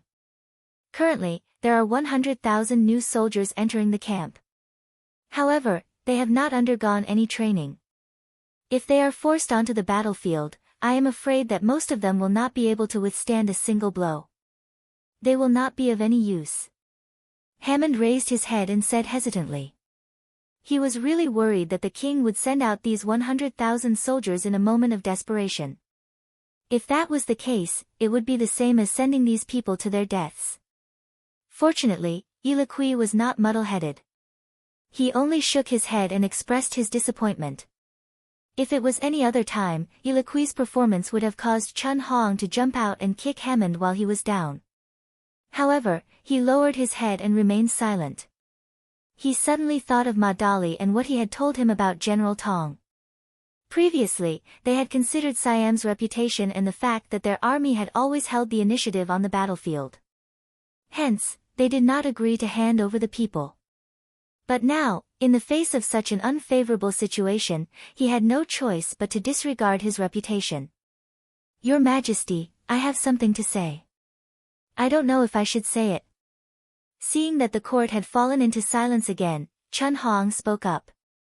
It was rare for someone to take the initiative to speak at this time. The high and mighty Ilikui simply spat out a word, "Speak." After receiving permission, Chun Hong looked at the throne and said without blinking, "Your Majesty, do you still remember the envoy from the 5-star army? He said that as long as we hand over General Tong, they will withdraw their troops and even compensate us. Of course, today is different from the past. Let's not think about compensation. However, if they can retreat, we will have enough time to train a new army and hope to rise again." Chapter 1047. Chun Hong had just opened his mouth when Prime Minister Hamad's voice rang out. "That's impossible. Tong Si is a general of Siam. If we hand him over just like that, where will our dignity go? If we do that, how will the people view us?" Hamad was a capable prime minister. Siam was able to enter the era of prosperity because of King Yi Li's wisdom. However, it had a lot to do with Hamad as the prime minister. Usually, people like him were very proud. Now that someone wanted to trample on his pride, how could he agree? As if he had expected Hammond to object, Chun Hong quickly turned around and looked at him. "What's wrong? Does the prime minister value his reputation so much? Is reputation more important or the strength and safety of Siam more important? Of course they're all important. Although the situation in the east isn't looking good, we still have 100,000 veterans. Under their lead, the 200,000 new recruits might be able to make a difference. Just like the 5-star army, aren't they also made up of new recruits?" Hammond naturally wasn't afraid of anyone when it came to eloquence. "Is that so? What if these 300,000 soldiers lose the war? Prime Minister, what will happen to Siam? Who will protect the safety of the royal city?" Chun Hong wasn't a pushover either. He had already prepared for this problem. He had even prepared for what Hamad would say. In the court, the two ministers actually quarreled openly. This made Ili, who was already in a bad mood, even more unsightly. When the country was in danger, why couldn't these people sit down and talk calmly? Would there be a good ending to a quarrel between ministers? In a fit of anger, Ili immediately showed his might and said angrily, "Enough, this isn't a small street. You aren't the lowest class of commoners. Shut up." Since the king was angry, the two naturally ended their quarrel. They both took a few steps back and returned to their positions. At this time, Ili's voice rang out. "Dignity is the foundation of a country. Of course we want it." Hamad heaved a sigh of relief. He was afraid that the king would believe Chun Chunwang's words. If that was the case, how could a dynasty without dignity and bottom line be trusted? Unfortunately, this relief didn't last for even a breath of time. Yi Li's voice rang out again. "But, For the safety of the country, so what if we bow our heads this time? Don't the Han people always say that a great man knows when to yield and when not? Then we will bow our heads this time. As long as it's for the sake of Siam's future. Let's leave this matter to the general. Go see the ambassador from the 5-star army and ask him if the previous promise is still valid. They all said, but, and there was nothing good after that. Now that it had been confirmed, Minister Hammond felt a chill in his heart as he urged, Your Majesty, you mustn't. You mustn't open your mouth. Otherwise, the hearts of the people will truly be unable to unite. That would truly be the most terrifying thing. Enough. Without waiting for Hamad to finish speaking, Ely waved his hand and said, Prime Minister, you should worry more about the new army. How to quickly let them have a certain amount of fighting power is far more practical than talking about righteousness in court. The Prime Minister was the Prime Minister of a country. He was an existence that was second only to the king and above tens of thousands. Many times, the Prime Minister or Prime Minister had a lot of control over the imperial power. They could even control the emperor, the king, the monarch, and everything that they could see. As the supreme leader of the imperial power, how could he be happy? It wasn't easy to conquer the country, but in the end, most of the power was given to the Prime Minister. What was the meaning of this? In the end, he was just a high-ranking employee. How could he dare to control the boss? Because of this, in the early days of the Great Ming Dynasty, Zhu Yuanzhang spent a lot of effort to abolish the Prime Minister system. In the end, he concentrated power on himself. Although his workload increased, he was still happy. The Great Ming Dynasty no longer had a Prime Minister system, but Siam still had one. Moreover, Hammond was indeed a very honest person. He had a lot of autonomy in certain matters, and even the king had to act according to his mood in certain matters. The reason for such a situation was none other than the fact that this person was very capable and could help him in many things. This made him willingly give up power for his own benefit. But now, Hamad's actions were very different from his own. It already involved the safety of the country. He finally couldn't bear it anymore. In addition, Chun Hong had contacted so many people to impeach Hamad. At this moment, all of his anger exploded and he told Ely to shut up. Ever since Siam became a powerful city, Ely Chi had never spoken to him so forcefully. At this moment, Hamad was stunned. He realized that he didn't completely understand the king. Chun Hong saw that Ely was deflated and was very happy. He immediately cupped his fist and said, This subject obeys your majesty's orders. Please listen to this subject's good news.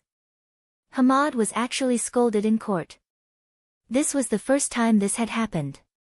At this moment, the other courtiers who were originally flattering him began to deliberately distance themselves from him. Perhaps this was the true nature of human nature. There would always be more people who hit a man when he was down, and fewer people who helped him when he was down. Ely Chi walked out of the palace alone. Compared to his colleagues who took the initiative to distance themselves from him, this didn't make him sad. It was nothing more than showing him the cold and warm side of human nature. What really made him sad was the king's attitude and the other subjects' speechlessness. He couldn't imagine a country that didn't even have dignity. What kind of future could they talk about?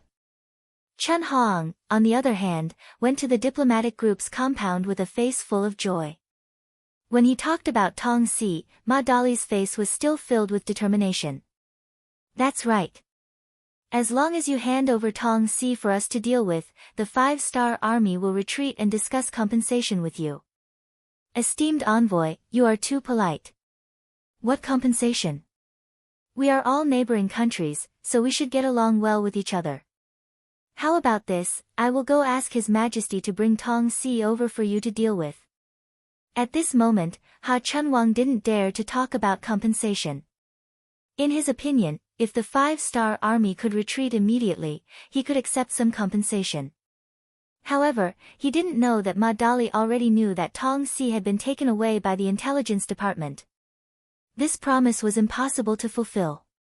Under such conditions, he could say anything he wanted. Ha Chunwang met the king for the sake of profit. Soon, he received a decree and went straight to the death row prison. Here, he interrogated Tong Si, who was imprisoned and awaiting death.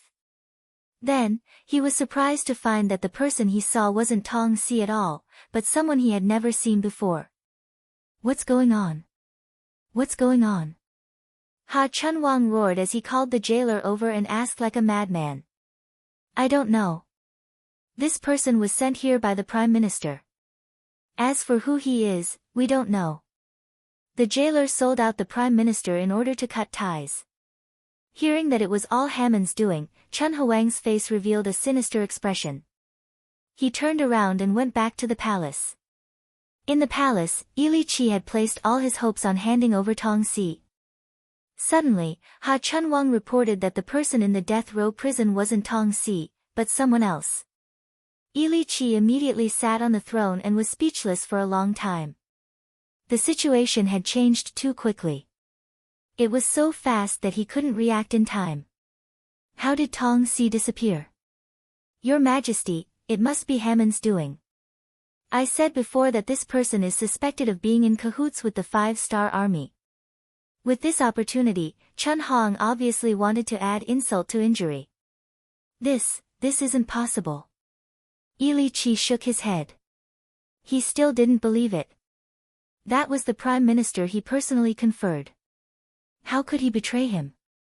"Your Majesty, regardless of whether it is true or not, I will know once I capture him and interrogate him. However, the Prime Minister has always been very cunning. I'm afraid we won't be able to get anything out of him using normal methods. We can only be a little more ruthless. Your Majesty, please agree." Ha Chunwang clenched his teeth and said. Li Qi had no choice but to agree. He understood Hammond very well. If this was really his doing, it would be impossible to calmly interrogate him about Tong Si's whereabouts. As such, he could only use some special methods. At the Prime Minister's residence, a group of Siamese soldiers suddenly appeared and took Hammond away without any warning. Ha Chunwang had never wanted to keep a low profile. He even wanted to use this matter to strike a blow. Many people saw the Prime Minister's prestige during the arrest. Not long after, a rumor spread through the streets that the Siamese army had admitted defeat to the 5-star army. They had decided to compromise and betray their dignity by giving their General Tong Si to the 5-star army to curry favor. It was precisely because the Prime Minister did not agree with this suggestion that he was captured. The news was naturally spread by Qing, a CIA intelligence agent who had been staying in the city. All of this was Yang Qindong's orders. In his opinion, there was no crisis that had a greater impact than a civil strife. Wasn't it said that even the strongest fortress was afraid of being breached from the inside? Hammond's arrest naturally caused chaos in the royal capital. When Li Qi learned of this matter, he couldn't help but fly into a rage. He hated Ha Chunwang for not knowing his limits. Why did he have to be so brazen when arresting someone? He hated those who spread the news. Wasn't this destroying his own foundation? Chapter 1048. However, everything was already a fact. Since his request for the 5-star army to negotiate had already been made public, there was no need for him to hide anymore. He just needed to find Tong Si and hand him over to resolve this crisis. Speaking of Yi Liqui, he had underestimated the position of the Prime Minister in the hearts of the people. This Prime Minister had the reputation of loving the people like his own children. In addition, with the CIA secretly adding fuel to the fire, it didn't take long before voices of support for Hamad appeared in Bangkok. These voices grew louder and louder. There were even groups of people who went to the various government offices and the palace to petition. The general idea was that they refused to lower their heads and wanted the Prime Minister to be returned to them. The sudden appearance of this unexpected wave and the number of people who participated increased. Yi Liqui was finally a little afraid. He wasn't afraid that the people would do anything to threaten him.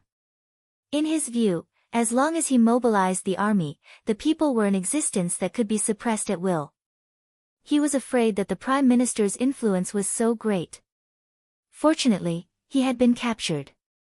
If he had waited for the prime minister to make the first move, with this person's rallying power, it would be hard to say if he would be able to keep his throne.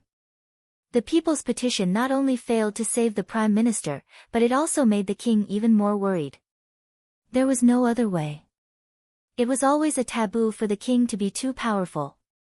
It could be seen that even if Hamad survived this crisis, he wouldn't be put in an important position after he was released. On the front line of the East Army, Yang Qindong led the Lu 5th Division, the 1st Cavalry Division, and the 1st Cavalry Division of the new army. They slowly followed behind the hundreds of thousands of veterans. Step by step, they moved towards the inner borders of Siam and towards Bangkok. Siam wasn't like the other countries and regions that had been conquered before. It was at the peak of the era of big cities. Whether it was the morale of the army or the people, it could be used greatly. It truly had the foundation to contend against the 5-star army. If Yang Qindong had not changed his strategy at the critical moment, it would have been difficult for him to defeat the Siamese army, which was large in number and high in morale. Even now, after the war, Yang Qindong had hundreds of thousands of veterans under his command. However, he still dared not say that he could conquer Siam like he did with the other countries. After all, the hearts of the people were leaning towards benefits. This could be seen from the way the people looked at the army wherever they went. Regarding this, Yang Qindong felt wronged. So, it's natural for the Siamese army to attack Cambodia. Is it an invasion when we retaliate? Why is there always a double standard? Faced with the resistance of the local people, any other person would have to consider whether to sit down and negotiate for benefits. Just like the Japanese army that invaded China, when faced with the resistance of the Chinese people, they could only use the slogan of mutual prosperity to manage the situation. They would never dare to use force to suppress the Chinese people. However, when it came to Yang Qindong, he had already made up his mind. He remembered the words of a great man, "You should chase after the enemy with courage. Don't learn from the overlord for the sake of fame." The Siamese army could suddenly attack this time. If they let it go, who could guarantee that they would not attack again? He was no longer the nation of the past. He had already occupied several provinces, especially the newly built Far Eastern province. It was a vast land with abundant resources, and it needed a large number of people to fill it. At most, he could just emigrate the people there. In short, this time, he was ready to destroy Siam, even if he had to pay a high price for it. He had already ordered the governor of Qing city, as well as the other provinces, to immediately prepare for the migration of the people. In fact, Cambodia, as the nearest province, had already done so. Every time the 5-star army occupied a city or a place, they would arrange for these people to settle down there. As for the natives who were originally here, they would be taken away and sent to other provinces and places like the Far Eastern continent on ships. Yang Qindong's plan was to nibble away at Siam, step by step, including every inch of land and every single person in the country. Because of this, the speed of the army was very slow. Even so, it was already October, and the army led by Yang Qindong was less than 300 miles away from Bangkok. More than half a year had passed. This war could be said to be long. It took at least 31 days to defeat the Phnom Penh dynasty and conquer it. In the matter of Siam, he was determined to put in a lot of effort. Manpower, material resources, and financial resources had also been paid correspondingly. The direct result was that Lord Yuqian and the other provincial heads couldn't help but complain. Fortunately, Yang Qindong said that there would be no move to destroy the country in a short time, and they would be given some time to develop, which blocked the leisurely mouths of the masses. In the end, the lack of population and the lack of resources was a big problem. Yang Xie's development time was too short, and the speed of expanding the territory was too fast. This was the so-called pain and happiness. Compared to the 5-star army, the nobles in Bangkok had long been in a mess. The loss of the peripheral towns one after another was like a giant beast opening its mouth, giving them a gloomy and terrifying feeling. No one liked war. Even if there were some who liked it due to various reasons, they definitely did not like the feeling of being attacked at their doorstep. Facing the defeat of the East Army, especially the news from the North Army, even though the commander there was Siam's rank 1 General Gordon, who was also the best at fighting, it was useless. In the face of the endless stream of men under Yang Xie's influence, their military strength was no longer at an advantage. On the contrary, they were at a disadvantage. In such an environment, no one could hold on for too long. In the palace, Siam's king Li Qi was finally impatient. He called Chen Hong over and asked, "He still hasn't told us where he hid Tong Si." "No, he only said that he doesn't know." Chen Hong carefully raised his head. There was no other way. He was a little guilty. Originally, he thought that after capturing Hammond, he would only need to use a few tricks to get him to confess everything. However, there would always be someone who was stubborn, and he happened to meet him. 20 days had already passed, and there was still no progress. He didn't even get a single word of confession. All he got was the contemptuous sneer in the other party's eyes. Hearing that Xiang Guo still hadn't confessed anything, King Li Qi said angrily, "What does he want? Does he want to see Siam destroyed?" "Your Majesty." Chen Hong comforted the king when he saw how angry the king was. At the same time, he suggested in a low voice, "Your Majesty, it seems like it's impossible for him to say anything. Should we make other preparations?" "Other preparations? Let's hear them." Knowing that there was a hidden meaning in his words, Li Qi looked like he wanted to try. Ahem. Chen Hong coughed lightly to show his awkwardness. He then said, "Why don't we find someone who looks like Tong Si and hand him over to the 5-star army? Maybe we can get away with it." An imposter? When he saw Chen Huang's unnatural expression, Li Qi knew that Chen Hong wouldn't have any good ideas. Now that he heard this, his face showed an expression of as expected.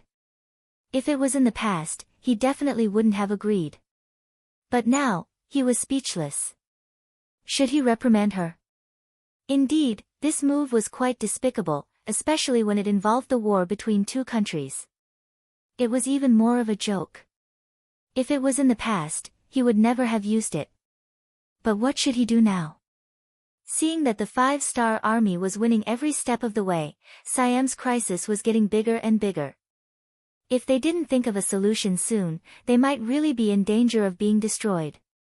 At such a time of crisis, all kinds of tricks could be used. "How confident are you?" Instead of objecting, he asked about the feasibility of the matter. Chen Hong raised his head in surprise. When he saw Li Qi's serious face, he knew that there was a chance of success. He immediately replied, "It shouldn't be difficult to find someone who looks like Tong Si. It's just like how we look at the Han people. I think they look the same to us. So, I'm 70% confident, 70% is not low." Li Qi pondered for a moment and said. Then, as if he thought of something, he said, "Do it carefully. If it doesn't work, remember that it's your own problem. It has nothing to do with me or Siam." "Yes, yes." Chen Hong nodded repeatedly. This result was already within his expectations, but he didn't find it strange. It was not because of other reasons. This was originally a very dirty matter. If something really went wrong, someone had to be the scapegoat. Chen Hong left. He had already found a replacement. After promising Li Qi's family a lot of benefits, he deliberately made him look very disheveled. This was to make people not want to see him. This would increase the probability of success. After everything was done, Chen Hong appeared in the diplomatic mission's courtyard. Tong Si was brought in. When Ma Dali heard the news, he was shocked at first. Then, he laughed softly. He had already thought of Siam's plan. After all, if he were to put himself in their shoes, this might be the only solution. He pretended to be very happy as he walked out of the room. Then, he saw Chen Hong close by with a flattering smile on his face. Speaking of which, this person wasn't like this a month ago. Following the 5-star army's successive victories in the war, this person's noble head finally lowered. Ma Dali, who was well aware of all this, maintained his usual smile. He still needed Chen Hong to put on a show. He couldn't ruin their relationship. Chapter 1049. General Chun is here. My apologies for not going out to meet you. Ma Dali pretended to be very happy and took the initiative to greet him. Chun Hong was also full of smiles. When he saw Ma Dali, he pretended to be mysterious and said, "Minister Ma, look who I have brought." This was the first time Chun Hong had addressed Ma Dali by his official position. Just from this point alone, it was clear that their intelligence department had done something. Ma Dali himself was not surprised by this title. From the day he entered Bangkok, he had already disregarded his life and death. With the Five-Star Army's continuous victories, he knew that he would not die unless the higher-ups of Siam had lost their minds. Unless they wanted to die together with him, saving his life was equivalent to saving their lives. "Oh, I wonder what good news General Chun has brought?" Ma Dali asked without changing his expression. Chun Hong secretly admired Ma Dali's ability to maintain his composure. He went straight to the point. "Come, bring him here." "He is Tong Si." "Yes. He is indeed tall and mighty."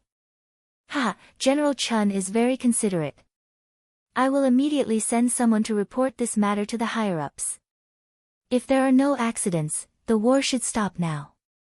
After the fake Tong Si was brought out, there was a simple conversation. Then, Ma Dali made a promise. Chun Hong was naturally overjoyed. While nodding, he almost urged Ma Dali to write a letter quickly. Ma Dali was a man of his word. He quickly wrote a letter and handed it to his trusted subordinates. Under the protection of Chun Huang's men, he left the city. 4 days later, the news of a ceasefire came from the front line. This caused all the officials and nobles in Bangkok to celebrate. The war was finally going to stop. They did not have to worry about their lives and the safety of their property. How could they know that the reason why the Five-Star Army had stopped their attack was because they were preparing for the next step of the attack?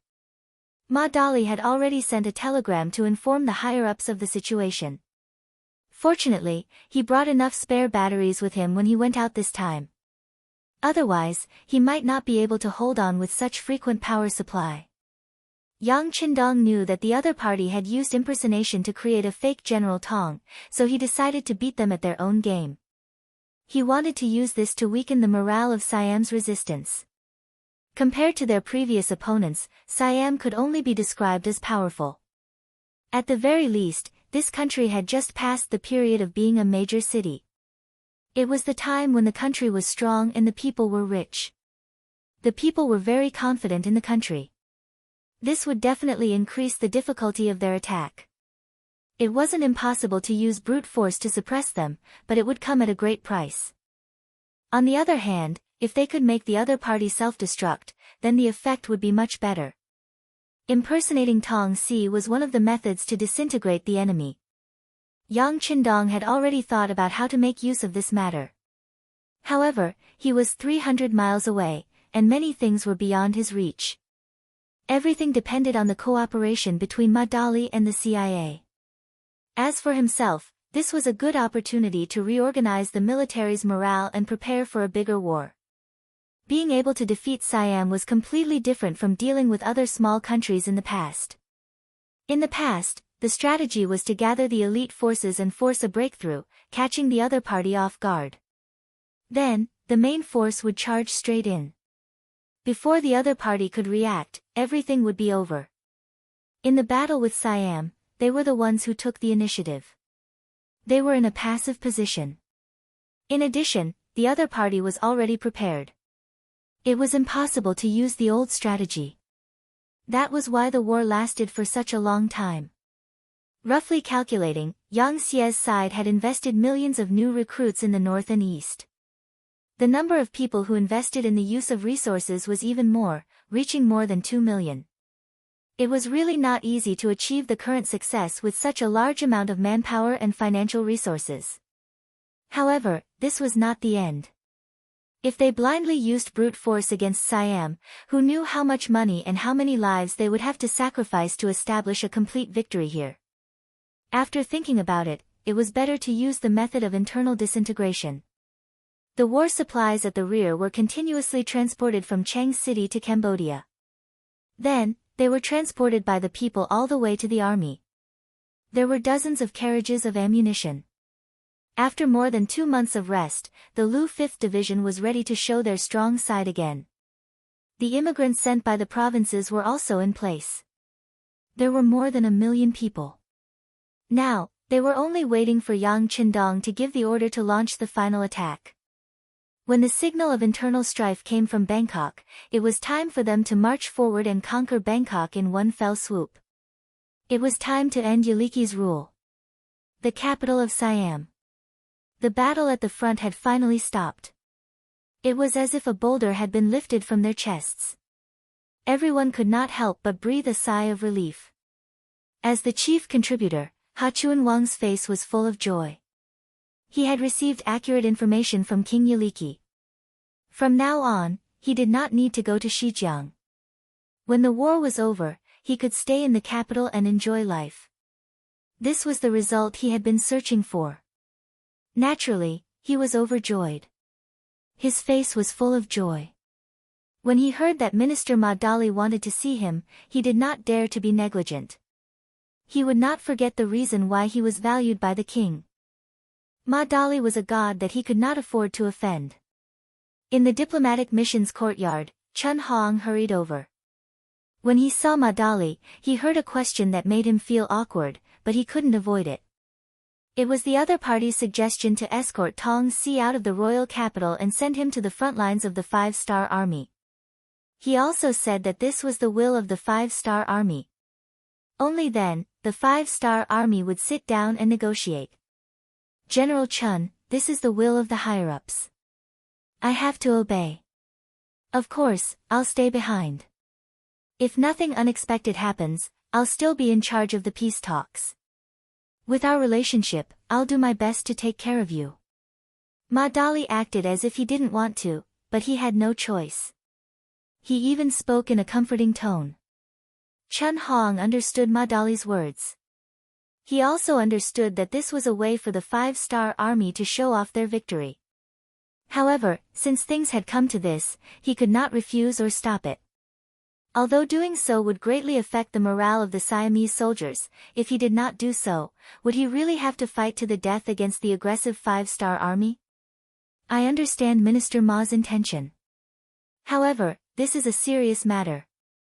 We need the king's permission. Chun Hong thought for a moment before giving an answer. Yes, but it must be fast. The higher-ups said that if they do not see Tong in person within 5 days, the attack will continue. By then, even I will be helpless. Ma Dali did not care whether Chun Hong was trying to delay or not. He expressed his attitude first. When he heard that there were only 5 days, Chun Hong became anxious. Minister Ma, the distance from here to your camp is 300 miles. 5 days, it's okay. The 5-Star Army will be there to welcome you. When the time comes, I will need your help. Ma Dali was prepared for this. Chun Hong could not do anything. He could only say that he would immediately explain the situation to the king and give him an answer. After leaving the courtyard, he went to the palace. When the king heard about this, he did not say anything. After a moment of silence, he stood up and left his seat. Not saying anything often represented a kind of tacit agreement. After Chun Hong received the order, he returned to the courtyard to express the king's agreement. In order to send Tong to the 5-Star Army's camp on time, he even urged Ma Dali to send Tong out of the city at night. It was not far from dark. Chun Huang's plan was to send Tong out of the city at night so that the impact would be minimized. Ma Dali would not let him do as he wished. He said that it was getting late and he needed to rest. He would arrange for people to leave the city the next morning. At this time, Ma Dali was obviously the winner. Since he said so, regardless of whether Chun Hong liked it or not, he could only accept it. Fortunately, he had one night to prepare. He had already decided to seal off the streets the next morning. In short, he would not allow anyone to see this scene that represented the shame of Siam. He had a good idea. When he was about to leave, Ma Dali broke his dream. "Oh right, General Chun, our leader said that when we send Tong out of the city, we must make some noise. The 5-star army cares about our reputation. You started this war. If you do something wrong, you have to admit it." "Ah. This. Okay." Chun Hong felt bitter, but he had to agree. After leaving the compound, he immediately sent people to transfer over a large number of soldiers to guard the streets. In short, it was to avoid any trouble as much as possible. Some things could not be changed by one's will. Yang Qindong had already planned this. When Tong Si was taken away from the dungeon, some things had already been decided. How could there not be any trouble? If that was the case, how could the morale of the soldiers and the people be affected? The next morning, Chun Hong came to the courtyard.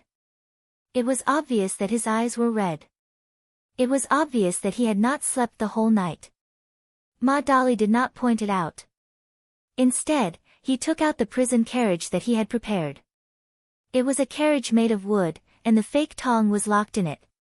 Furthermore, it was cleaned up very neatly. Not only was the dirt and dust on his face washed clean, but he was also dressed in armor and dressed like a general.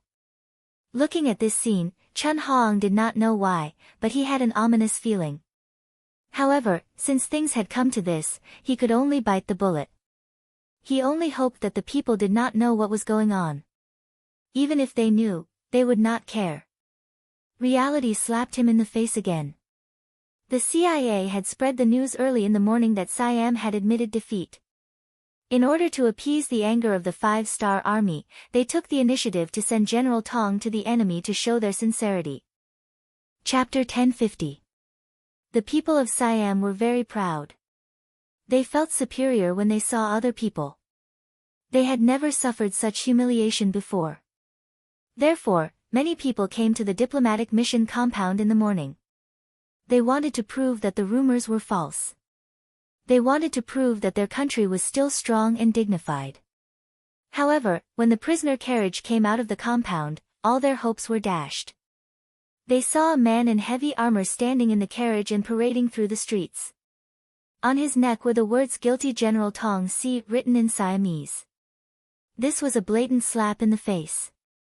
All the Siamese who saw this scene clenched their fists tightly to express their unwillingness to accept this. They felt humiliated by their country's humiliation. At this moment, their patriotism began to crumble. Some people could not help but curse. Ma Dali, who was accompanying them, wanted this effect. He glanced at Chun Hong and saw that his expression was ugly. He sneered in his heart. This is just the beginning. There will be more exciting things later. Chun Hong did not know what Ma Dali was thinking. He only hoped that the convoy would leave the city as soon as possible. Then, he would bring Ma Dali back to the diplomatic compound to discuss the details of the peace talks. He was even thinking about how to appease the people, how to restore the prestige of the country, and how to unite the people. Suddenly, a loud shout broke his train of thought. A man in a servant's uniform suddenly broke through the guards and rushed to the prison wagon, shouting for his master. The Siamese soldiers in charge of guarding the carriage did not have time to react. Then, something unexpected happened. The servant cried out loud, then looked at the prisoner and said, "No. You are not our general. You are not General Tong Si." The first sentence was not very clear, but the second sentence explained everything clearly. Tong Si was a fake. Stop him. Chun Hong, who had a guilty conscience, widened his eyes and cursed in his heart. He hoped that nothing would happen, but something still happened. Ma Dali, who had been waiting for this moment, asked with a dark expression, "What's going on?" "General Chun, shouldn't you give us an explanation?" Facing Ma Dali's questioning gaze, Ha Chunwang naturally had to deny it.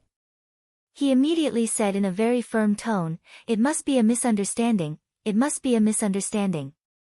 How about this, leave it to me." Chun Hong had to do something.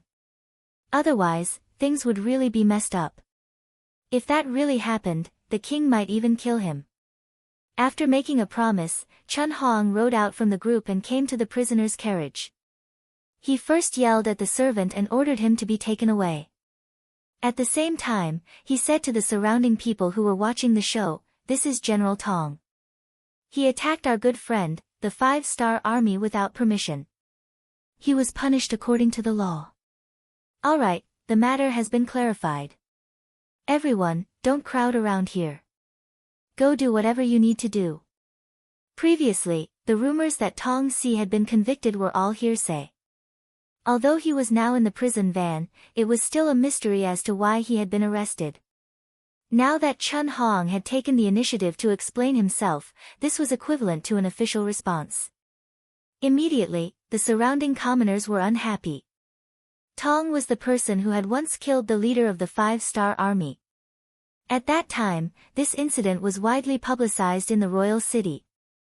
Now that he had lost the battle, he was thrown out as a scapegoat to express goodwill to his former enemy. This kind of government, this kind of country, was really disappointing. Why?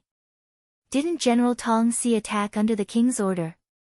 Yes, otherwise, how could a general take away hundreds of thousands of troops without a decree? This doesn't make sense.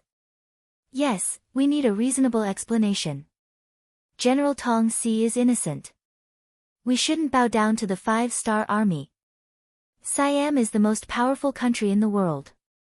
All kinds of shouts were different, but the meaning was very similar. It could be seen that the people were still very emotional. There were also some patriots among them. This was the foundation of Siam when it was a big city. With such outstanding people, as long as they didn't do anything that angered the heavens, what couldn't they do?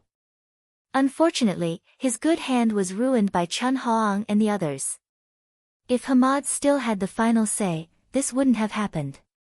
This was the role of a person in a powerful country. Otherwise, how could a sheep leading a herd of lions defeat a herd of sheep led by a lion? Alright, this is an order. If anyone dares to question it, they will be arrested and severely punished. Chun Hong, who didn't want to complicate matters, was angry and showed a fierce expression. This fierce expression naturally had an effect on the ordinary people. Immediately, many people shut their mouths. Anyone could see that if they said anything inappropriate at this time, there was a possibility of them being arrested. That would be too unfair. But not everyone was afraid of Chun Hong. For example, Ma Dali, who was prepared, saw that the voices of the people were about to be suppressed and knew that it was time for him to stand up. He sneered in his heart and rode forward. "General Chun, I have a question. Please bring that servant over. I have something to ask." Seeing that it was Ma Dali, Chun Hong immediately smiled and said, "Minister Ma, you don't have to worry about such a small matter. I can handle it. It's not a problem of whether you can handle it or not. I know that you intend to protect General Tong Si. In such a mood, perhaps you can really get a fake person to fool us. Therefore, we have to verify the person's identity. Otherwise, we will become the joke of the 5-star army," Ma Dali said seriously. The 5-star army was now waiting for Tong Si's arrival, and time was limited. If Chun Hong couldn't convince Ma Dali, he couldn't be sent to the 5-star army. The war had to continue, and Chun Hong couldn't bear such a big responsibility. Helplessly, he waved his hand and asked the servant who was about to be brought back. When the servant was brought back, he looked at Ma Dali in horror. Then, Ma Dali said, "What did you say just now? You said that this isn't General Tong Si, right? This. I might have seen wrongly."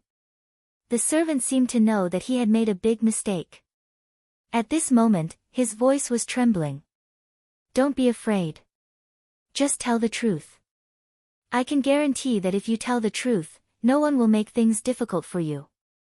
Not only that, I will also keep you by my side to protect your safety. How about it? Can you tell the truth this time?" Ma Dali made a promise in front of everyone. Ma Dali's intention to protect him was very sincere. At this moment, the servant seemed to have let go of all his worries. First, he raised his head and looked at the person on the prisoner's carriage. Then, he pointed at the person and said, "I'm General Tong's servant. Of course, I recognize our general. However, this person is really not our general. Are you sure? Ma Dali suddenly raised his voice. I'm sure. The servant also said with a look of desperation. Perhaps he also knew that his life and safety had fallen into Ma Dali's hands. If he didn't tell the truth, only death would await him. He had no other choice. Humph! Ma Dali's cold snort reached Chun Huang's ears. His face immediately turned ugly. General Chun, I think I need an explanation. Explain your numbness. Chun Huang really wanted to say this, but he didn't dare. Right now, he was at Ma Dali's mercy. What could he say when he was at a disadvantage? Fortunately, his reaction was fast enough. He quickly raised the horsewhip in his hand and lashed out at a guard beside him. He shouted, Speak! Who gave you the courage to give this general a fake to fool me and the noble envoy? Did you eat a bear's heart or a leopard's heart or a leopard's gall? Alright, the scapegoat had been randomly picked. The matter was resolved immediately. Ma Dali and the others returned to the diplomatic mission's courtyard. At the same time, the servant from Tong's residence also returned with them. Presumably, with this person around, Chun Hong couldn't find a random person to fool him. Chun Hong went to the palace with a constipated expression. He didn't know what to do now that he had messed up his mission. However, the expected thunderous rage didn't happen. Perhaps the king also knew that after locking Xiang Gua in the dungeon and torturing him, he had no choice but to continue using this general. Furthermore, he knew about this matter. There was no way that he was being lied to. Post a notice and put Tong on the wanted list. Search every place and person related to Xiang Gua. Reward him heavily. I don't believe that a living person can fly to the sky, right? Li Qi had dug into a dead end and directly linked Tong Xi's disappearance to Prime Minister Hammond. Reality proved that if the method wasn't correct, the results wouldn't be correct. 5 days passed quickly. Under Yang Qindong's premeditated plan, the army continued to advancing towards Bangkok. Along the way, the foreign soldiers who had been baptized in the battlefield went through fierce battles again and again. After 150,000 casualties, there were only 100,000 left. However, these 100,000 soldiers definitely had the combat strength of a B-grade army. Another 20,000 soldiers were sacrificed in exchange for the defeat of the Siamese East Army. Of the original 250,000 soldiers, apart from those who were killed or captured, 20,000 managed to escape back to Bangkok. Behind them was the main force of Yang Qindong's 5-star army, which consisted of hundreds of thousands of soldiers. The victory of the North Army was finally decided. Under the command of the 2nd Army Luo Pe, the public security chief Long Tainan, and the Lao general He Guang, they engaged in a huge battle with the Siamese army's General Godin. Chapter 1051. Gordon lived up to his name as a general of the Siam army. Not only was he brave, but he was also good at commanding. At one point, he brought a lot of pressure and threat to the 5-star army. However, just when both sides were evenly matched, 2nd Master Lu and 6th Master Lu, the 2 firearm engineers, made their move. The cannons opened up a path and the muskets attacked. Once again, they showed the world the difference between muskets and cold weapons. Faced with the sudden attack of the 2 elite Cold Vanguard Division, Gordon could do nothing but watch helplessly as they stabbed at him like 2 sharp knives. However, he didn't choose to run away like the other generals who were enemies of the 5-star army. Instead, he chose to sacrifice himself on the battlefield. He led his personal soldiers to charge at the Cold Vanguard Division. In the end, his blood was spilled on the battlefield, and he truly fulfilled the saying that generals should die on the battlefield. When the news of Prime Minister Hammond being imprisoned came, perhaps Gordon knew that he had no way out. If he lost the battle and returned to the capital, with the jealousy of Chun Hong, he might not have a good ending. He might even implicate his family. Since that was the case, he might as well die on the battlefield.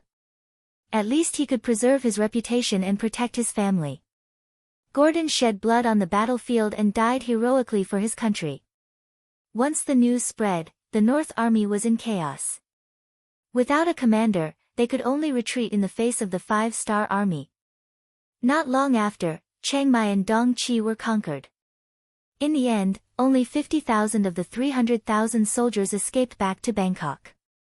While the East and North launched a fierce counterattack, the two divisions of the First Sea Army in the south re-surrounded the important city of Pattaya. With the help of artillery, they quickly breached the city. The second-ranked general of the Siamese army, Nayu, died in battle.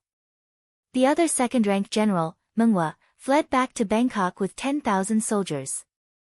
At this point, the capital was in an awkward situation of being surrounded on three sides. In Bangkok, 80,000 defeated soldiers gathered. In addition to the original 100,000 elites and 200,000 new recruits, there were close to 400,000 soldiers. Just in terms of numbers, they exceeded the Five-Star Army's 250,000 soldiers. The East Army had 125,000 soldiers, the North Army had close to 100,000, and the South Army had less than 20,000. The Siamese army only had a numerical advantage. In terms of morale, the Siamese army was a mess. Actually, when Chun Hong betrayed Tong Si and asked for peace with the Five-Star Army, the morale of the army and the people had already started to crumble. The pitiful king of Italy didn't think about how to salvage the situation. Instead, he offered a huge reward and made it so that everyone knew about it. This only accelerated the time and process of their defeat. If one's heart was broken, it would be useless no matter how much effort they put in. Siam, which was originally a powerful country, went from glory to destruction in just half a year.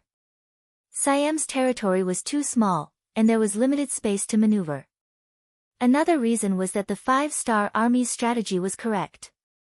After discovering the strength of the opponent, Yang Qindong naturally changed his strategy.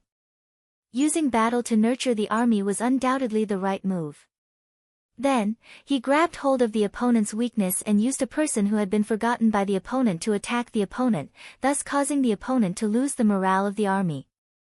Now, it seemed that it was also an excellent move. Of course, having a pig like Chun Hong as an opponent would also help things progress smoothly. Siam capital, Bangkok. The 8 gates that led to the outside world were all closed. The outer and inner city gates were filled with Siam soldiers. From afar, it was a patch of black.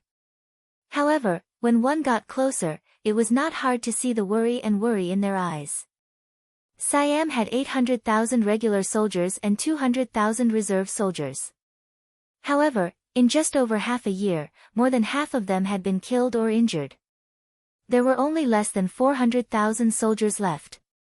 One could imagine how they would feel if they were to go deep into the enemy's territory. Ha Chunwang was once again entrusted with a heavy responsibility. He became the great general of the city defense, and Meng Hua, who had escaped from the south, became the deputy general of the city defense. The two of them commanded an army of 380,000, but there was not the slightest bit of joy on their faces. General Meng, what do you think? On top of the city wall, Ha Chunwang, who was dressed in heavy armor, looked down at the Five-Star Army. His eyes couldn't help but twitch. He had a feeling that if the other party really decided to attack the city, with those advanced cannons and guns, they wouldn't be able to stop them. Meng Hua was a standard 7 feet tall man. He also had a certain level of talent in leading troops. Unfortunately, he was born at the wrong time. How could his sword be a match for cannons and guns? Now that he was asked by Ha Chunwang, he only hesitated for a moment before shaking his head. He spat out 3 words with difficulty: "We can't defend it." That's right, we can't defend it. Although there are 380,000 soldiers in the city, there are still 600,000 civilians. The daily expenditure is huge. Now that the people are in chaos, once the siege starts, no one knows what will happen. Since that is the case, why don't we negotiate while we still have the strength? He seemed to be talking to himself, but also seemed to be talking to Meng Hua. In short, he was not prepared to continue fighting. He was prepared to negotiate, and he hoped that Meng Hua would take the initiative to take on this task. Meng Hua was a smart man. Apart from his own efforts, there was also a benefactor who appreciated him. That was the captured Prime Minister Hammond. Now that the benefactor was in trouble, it was already a miracle that he was not implicated. How could he still dare to bargain? This general is willing to cooperate with the great general's orders. Ha, good. I didn't misjudge you. Then I'll leave the task of negotiating outside the city to you. Of course, I will also negotiate with the 5-star Army's diplomatic group inside the city. Let's work together to turn the tide. What do you think? Seeing Meng was so sincere, Chen Hong was naturally happy. Amidst his happiness, the twitching of the corner of his eyes showed his killing intent. Meng was someone recommended by the Prime Minister. He would not put such a person in an important position. On the contrary, he would only find an opportunity to kill him. As long as the negotiation task was not completed, he would have a reason to act. Perhaps it was because of this that Meng was so tactful. Even though he knew that the chances of negotiating were slim, he still wanted to try. What happened next was a tragedy. Meng led a group of over 100 people out of Bangkok to the 5-star Army's barracks and was successfully instigated to defect. The person who acted was Beta Persei, who had always been by Yang Qindong's side. According to the young master's plan, he first helped Meng analyze the situation, especially standing in Meng's position and talking about many things that might happen in the future. Then he promised that as long as Meng was willing to surrender, not only would he be able to become a general of Siam in the future, even his noble Prime Minister Hamad, who was locked in prison, would be able to become the deputy governor of Siam. Smart people naturally knew how to choose, and Beta Persei was so considerate of him. Meng, who was already at the end of his rope, had no other choice. Thus, after staying in the 5-star Army's barracks for 5 days, he returned to Bangkok.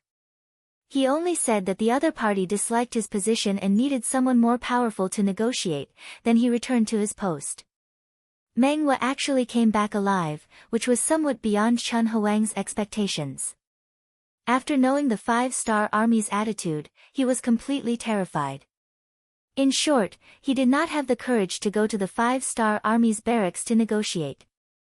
Previously, he had lied to them about Tong Si, so what could he say now? The 5-star Army's siege was still ongoing, and it was only a real siege. They did not intend to attack. After the initial fear, Ha Chunwang became lively again. He made a public statement that although the 5-star Army was strong, but facing the 400,000-strong army of Bangkok, they did not have the strength to deal with it. Therefore, there was no need for everyone to panic. As long as time passed, the surrounding countries and factions would definitely step in, and the matter would be resolved. When Ha Chunwang's words spread out, it did indeed give the panicked hearts of the people in the city a dose of tranquilizer. Everyone was no longer so afraid. However, the streets began to become chaotic, especially the food in the grain stores, which doubled. There was no other way. No one knew how long this siege would last. Food was the most important thing to the people, so they had to prepare more food. This kind of behavior quickly made Bangkok fall into an extremely awkward situation. No one actually attacked the city, and it was chaotic internally. This really made people not know what to say. Yang Qindong did not have anything to say. His attention was now split between MLL Island in the south and Yunnan in the north. The siege of MLL Island had lasted for more than half a year. The so-called King of Dufay, Abu Bakr, had also been trapped in the capital for half a year. After a long siege, the internal chaos had become prominent. It was only a matter of time before they were captured. However, the changes in Yunnan in the north were somewhat unexpected. Under the pincer attack of Nanming and Shiping King, Zhu Huichen finally could not hold on. Then, he did something that many people did not expect. He actually contacted the Bangla Kingdom and asked them to send troops to help him attack Shiping King's troops. He also promised that all the captured territory and population would be handed over to the other party, and he would not receive any benefits. In order to survive, Zhu Huichen did not hesitate to betray the interests of his ancestors and even the dignity of the Han people. Such a good thing made the Bangla Kingdom tempted. As the saying goes, if you don't take advantage of benefits, you are a bastard. They really sent out a general, Rajiv, to lead 100,000 troops through the barren mountains and entered the strategic town behind Yunnan to launch a fierce attack. As soon as 100,000 Bangla people appeared, Shiping King Mubin was caught off guard. Without any preparation, he repeatedly lost Jiangtu City, Manmo City, and other strategic towns. After losing Mengding City, Mubin had no choice but to lead his troops to fight. Zhu Huichen took this opportunity to counterattack. Shiping King's army was defeated. They abandoned their base in Kunming City and fled to Kelasai.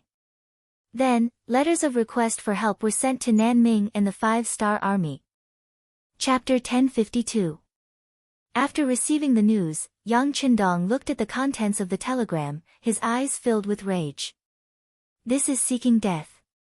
He admitted that the appearance of this little butterfly had changed many things, but there was one thing that had not changed, and that was the status of the Han people. Not only did it not fall, but it was also rising. Looking at the Han people under Yang Xia, which one of them did not live with dignity? Which one of them was not proud of their identity as Han people? It was to the point that who knew how many outstanding people from other races wanted to join this group. Regardless of Yang Qindong's attitude towards the Ming dynasty, there was no need to say anything about his attitude towards the Han people. He thought of ways to obtain benefits for them, raise their dignity and change their lives. Seeing that the results were getting better and better, as the descendant of old Zhu, Zhu Huiping had indeed led the wolf into the house. Just this alone, who knew how many Han people would have no home to return to, who knew how many Han people would have no food to eat, leading to death. Yang Qindong, who attached great importance to the Han people, very quickly gave the order to have the 7th Division, the Heavenly Strategy Division, who was left behind in Yunnan Province, immediately rush to Langshan, and advance 100 li forward to receive all the Han people who had no home to return to due to the chaos of war. He also requested the provinces to take out a portion of the surplus food and send it to the 7th Division to ensure that none of the Han people who rushed over would have problems due to hunger. Under such a decision, who knew how much money and resources would be wasted, but Yang Qindong still did it without hesitation. A person living in this world had to have some goals, some perseverance, so what if he had to pay a price for it? Yang Qindong's words were orders, and they had to be completed without any hesitation. Immediately after the telegram was sent out, the provinces began to move. Telegram to Madali, Menghua, and the relevant intelligence personnel hidden in the city. I will only give them 5 days. After 5 days, we will launch an attack on Bangkok. Yang Qindong did not want to wait any longer. Based on the current situation, the besieged Bangkok would collapse in at most half a year due to the lack of food. However, the unexpected appearance of the Bangladeshi soldiers had ruined his plan, and he could not continue to wait. Within Bangkok, Menghua was currently standing in the air in his own courtyard. It had been a few days since Menghua had returned to the city. Other than reporting the progress of the peace talks, he had been cooped up in the house and had not gone out. He knew very well that he was in the way of some people because he held military power. This time, it was obvious that they wanted to kill him with a borrowed knife and punish him for his crime. Fortunately, the 5-Star Army didn't want to make things difficult for him. After keeping him for no use, they let him go. Then, he found an excuse to get away with it. However, this didn't mean that he was fine. On the contrary, if he didn't know how to restrain himself, he was afraid that there would be bigger problems coming for him. For this reason, he decided to give up his power and stay in seclusion. This way, some people should be able to let go. He had been busy all this while. Naturally, he was not used to stopping abruptly. However, what made Menghua even more dissatisfied was that the streets were too chaotic. Even if he stayed in the courtyard, he could still feel it. He heard from the servants that due to the city gates being sealed, the prices of goods were constantly rising. Some poor people could no longer afford to live, and there were even cases of robbery on the streets. This was why it was so chaotic. There are so many soldiers in the city. Don't they care? Hearing this answer, Menghua's face was full of disbelief. He couldn't understand. With nearly 400,000 Siamese soldiers in the city, how could they cause such chaos? Soldiers? Many of the robbers are actually soldiers in disguise, the servant said with a snort of contempt. Meng face immediately turned ugly. He almost forgot that soldiers were not treated well. It was a time of war. How many rich families were willing to send their children to join the army? In order to survive, they had no choice but to do so. When he thought about how even soldiers were robbing on the streets, Meng could imagine how chaotic the city was. From this, he was even more certain that surrendering to the 5-star army was the right choice. At least, if they wanted to solve this chaos, only they could do it. His mentality had changed. When Yang Qindong's order was secretly sent to his residence by the CIA, Meng decided to cooperate with him. This was also for the sake of fewer Siamese civilians. After all, he couldn't see any hope in the current Siamese government. Remember, the 5-star army will attack the south gate tonight. When you hear the sound of cannons, it's time for you to take action. After the messenger reminded him, he walked out as a delivery man. Looking at the messenger's back, Meng's heart was filled with emotions. Since the beginning of the war, Bangkok had been searching for dangerous people in the city. More than half a year had passed, and these people were still in the city. If it was just luck, it wouldn't be reasonable. The most likely explanation was that they had paid for everything. When did Siamese become so decadent? This made it even more impossible for people to see the existence of hope. When Meng received the order, General Chun Hong also received an invitation from Ma Dali. Ma Dali wanted to invite him over for a meal to discuss the future. Although there were emissaries from the 5-star army who came with Meng, Ma Dali was still the main force in the negotiations. Chun Hong didn't dare to neglect his request. He immediately brought 30 soldiers and rushed to the diplomatic compound. In his opinion, Bangkok was still the capital of Siamese. It was still his territory. No one would dare to make a move on him. However, he soon realized that he was wrong. What he didn't expect was that Ma Dali had a platoon of guards by his side. It was only because they were well protected that no one was able to see through them. This platoon could play a role in turning the situation around at a critical moment. The sun set and the moon rose. A day of darkness was about to arrive. Meng donned the armor of a general and summoned 50 soldiers in his residence. He was ready for action. Boom! As the night fell, the sound of cannons came as expected. This was the first time that the 5-star army had fired the cannons since they besieged the city. It scared the unprepared soldiers and civilians in the city. For a moment, the streets were filled with shouts. Fortunately, there was a curfew in Bangkok. Otherwise, he couldn't imagine what would happen if so many people were running around on the streets. The cannons finally sounded. Meng led 50 soldiers out of his residence and headed straight for the dungeon. The first thing he wanted to do was to rescue Prime Minister Hamad. This was also the condition of surrender that Meng had proposed. Yang Qindong had readily agreed to it. Meng led his soldiers out of the residence. This news was quickly discovered by the Siamese spies in charge of keeping an eye on the area. The news was then spread. General Meng was naturally unaware of all this. Now that he had decided to take action, he couldn't care less. With his identity as the deputy general guarding the royal capital, Meng entered the dungeon without much effort. He saw Prime Minister Hamad locked up in the innermost cell. At this moment, Hamad didn't have the slightest demeanor of a prime minister. His hair was disheveled and his body reeked of a foul stench. He wasn't much better than a beggar on the streets. However, his eyes were still very bright. When he saw Meng leading a group of soldiers in front of him and breaking the lock on the cell, he sighed and said, "Sigh, why bother? Prime Minister, it's not that I didn't do it because I knew the law. You have been wronged. Tong Si's matter was clearly done by a despicable person. The king was also worried that your achievements would shock the emperor. That's why he took the blame." Meng said with tears in his eyes. "But you..." Hamad seemed to want to say something, but he quickly shook his head and asked, "Tell me, what's the situation outside?" "Prime Minister, the 5-star army has already surrounded the royal capital. The royal capital could be breached at any moment. Due to the jealousy of Chun Haong, I was sent to negotiate with the 5-star army a few days ago. I almost lost my life and surrendered to them." When he said the last sentence, Meng Wu lowered his head. After all, no matter the reason, surrendering to the enemy wasn't something to be proud of. He was really afraid that Prime Minister would reprimand him. Hearing that a general was sent to negotiate, an indescribable anger flashed across Hamad's face. He then sighed and said, "Forget it. If that's the case, I'm afraid that the fate of Siam will come to an end. No one can reverse it. Prime Minister, the 5-star army has already agreed. After breaching the royal capital, you will be the deputy governor here.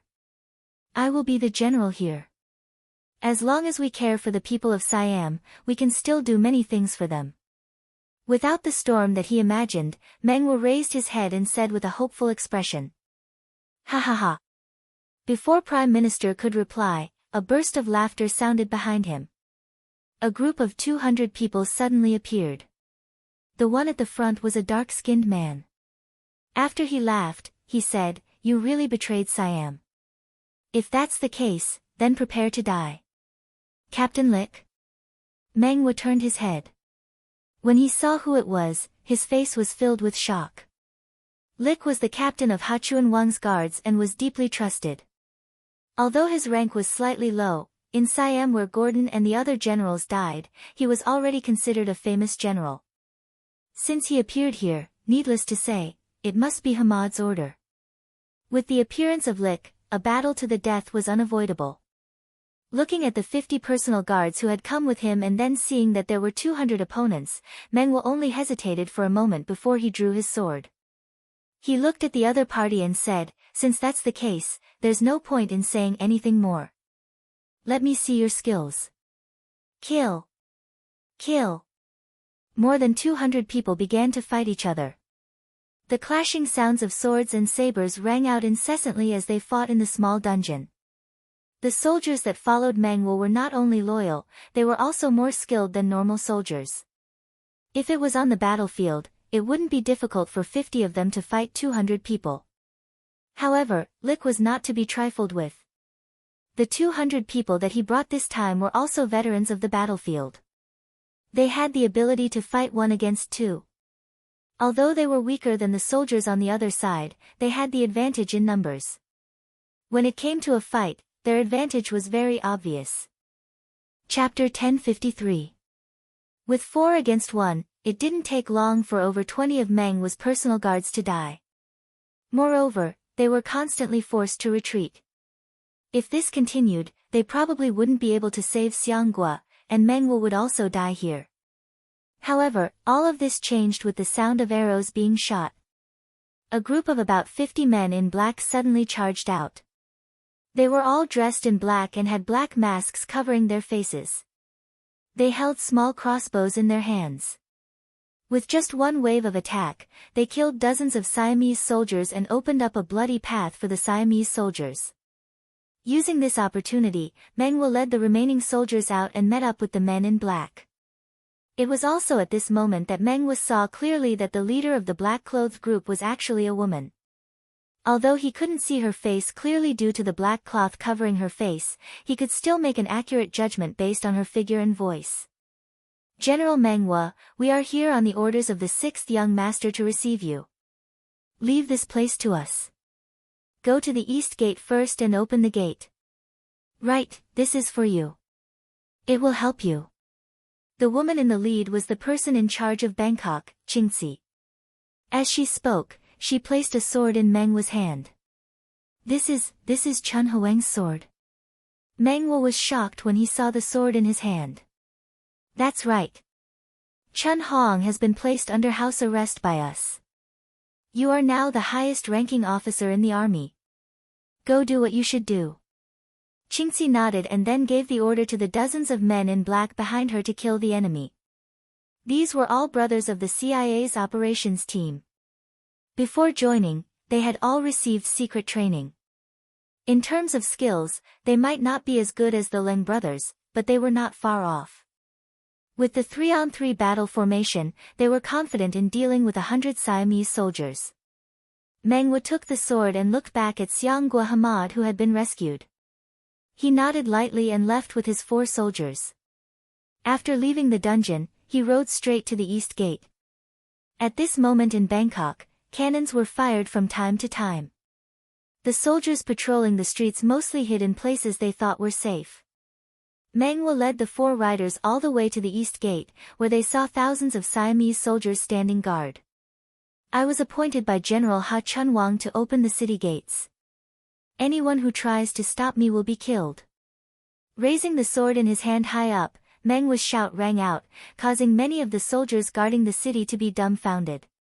What the hell was this about opening the city gates? Don't tell me there's no need to continue guarding. A young Siamese general stepped forward and expressed his doubts. Meng Wu did not kill him. After all, the man in front of him was a Siamese soldier. He explained, General Ha Chunwang has received the king's permission to open the gate and surrender. Now, all we need to do is to open the gate. This way, we can avoid dying in the war. I see. After hearing this, the young Siamese general nodded in agreement. Most of the soldiers did not have the confidence to defend a lone city. Although there were many who were not afraid of death, no one wanted to sacrifice their lives for nothing. Now that there was an order from above, no one would defend the city gates. The thick gates slowly opened from the inside. The 5-star army, who had already reached the city gates in the dark, surged forward. The one at the front was the 5th Lu Division. They all held powerful firearms to open the way. The 6th Young Master's order was that if there was any danger, they could fire on their own. However, there were no gunshots. With Meng Wu around, the soldiers had already given up on resisting. The 5th Lu Division quickly took over the duty of guarding the city gates. Behind them were the brothers of the 1st Cavalry Division. With Division Commander Tian Hu in the lead, the mighty cavalry entered the city. Then, according to the plan, they charged straight for the capital of Bangkok. Following closely behind was the new army's 1st Cavalry Division. After Division Commander Lu Zhua and Meng Wu met up, they headed towards the northern city gate. They were going to open it up like before and lead the Northern Army's 5-star army into the city. In the diplomatic compound, General Ha Chunwang looked at the sword on his neck with a hopeless expression. Then, he looked bitterly at Ma Dali and said, Commander Ma, do you think that by kidnapping me, the 5-star army will be able to enter the city smoothly? Ha Chunwang had only brought 30 soldiers to the compound to express his sincerity. He did not expect that the other party would actually dare to make a move on him. Now, he had failed in his own territory. What do you think? Ma Dali answered calmly. He even had the opportunity to take a sip of tea. He looked very confident. A platoon of Leng Feng suddenly attacked and caught Ha Chunwang off guard. The 30 guards he brought with him were either killed or injured. He himself was also subdued and his sword was taken away. In the face of this sudden turn of events, he was naturally stunned. However, he knew that this time, there was nothing he could do. Without him as the commander, if the 5-star army really launched an attack, how would he deal with it? Ha Chunwang did not know that the 5-star army had already entered the city. The east and north gates opened without shedding a drop of blood. Faced with the 5-star army entering the city, the streets were already in chaos. Some of the Siamese soldiers resisted on their own without orders. However, most of the soldiers retreated to their barracks. Without orders, they did not know whether they should resist or not. They simply retreated to their barracks and waited for orders. The 1st Cavalry Division that had slaughtered their way into the inner city was like an unstoppable sword. Along the way, anyone who stood in their way was quickly eliminated. In less than 2 hours, they had arrived at the palace. At this moment, facing the sudden arrival of the 5-star army, the palace was already in chaos. The 5,000 palace guards who were left behind to guard the palace started a desperate resistance. At the same time, they sent out a call for reinforcements, hoping that reinforcements would arrive before the cavalry breached the palace. However, it was useless. How powerful was the 1st Cavalry Division? When faced with pure cold weapons, even Leng Feng was no match for them, not to mention the palace guards who were used to living in luxury and were used to being superior. These people were arrogant. It was useful to scare ordinary soldiers. However, when faced with the elite 5-star army cavalry who were used to life and death, they did not even take an hour. After throwing nearly 2,000 corpses, they completely collapsed. Some fled and some surrendered. The king of Siam, Li Qi, was sitting in the main hall in his royal attire. Beside him stood hundreds of palace guards. However, at this moment, their faces were filled with fear. Obviously, these people knew what they were about to face and were already terrified. However, Li Qi's expression was calm. After all, he was the king who had founded the glorious era of the great city. He was still very courageous. He even once thought that the glory of Siam was about to arrive. As the king, he had a bright future. However, he had no choice but to meet the 5-star army. The sudden appearance of this army destroyed his original plans for the country and for his life. If the king had read about the 3 kingdoms, he would have immediately thought of He Shengdong's idea. The moment the cannons roared above the capital, he had a bad feeling in his heart. His intuition told him that the 5-star army was about to attack the city. He immediately ordered someone to look for Chun Haong to discuss the upcoming battle of defending the city. Unfortunately, he did not find him. Not long after, news came that the city gate had been breached and the 5-star army had entered the city. When he first heard the news, Li Qi almost fell from his throne. He knew that everything was over. The 5-star army had entered the city without shedding any blood. He was afraid that he would be in danger soon. He immediately gave the order to summon more troops to protect the palace. However, at this moment, he realized that the commander's seal was not in his hands. He could only blame himself for trusting Chun Hong too much. He was afraid that Chun Hong would not be able to command the troops and handed over the commander's seal. Now, he did not have the commander's seal. Mobilizing the troops was just a thought. What happened next was very clear. The vanguard cavalry of the 5-star army had arrived. The 5,000 palace guards were defeated in less than an hour. As the king, Li Qi knew that the situation had changed. However, he did not want to throw away his dignity as the king of the country. Thus, he brought over 100 guards to guard the palace. At this moment, he still had a glimmer of hope. That was that the troops that came to save the king could arrive. When that time came, with the advantage in numbers, he might be able to fight against the 5-star army. As long as he could hold on for long enough, the other countries that did not like the 5-star army or did not want to see the 5-star army grow stronger would take action. When that time came, there might be a chance of victory. Li Qi, who had hope in his heart, saw the 5-star army in front of him. He knew that the situation had changed. In the end, all thoughts were just thoughts. You must be the king of Siam. If you surrender now, you can still live. Your guards can also be spared from death. Tian, who walked in with 2 swords in his hands. He looked at Li Qi, who was still sitting on the throne, and said loudly. Li Qi was not moved by Tian Hu's persuasion. He wanted to continue resisting.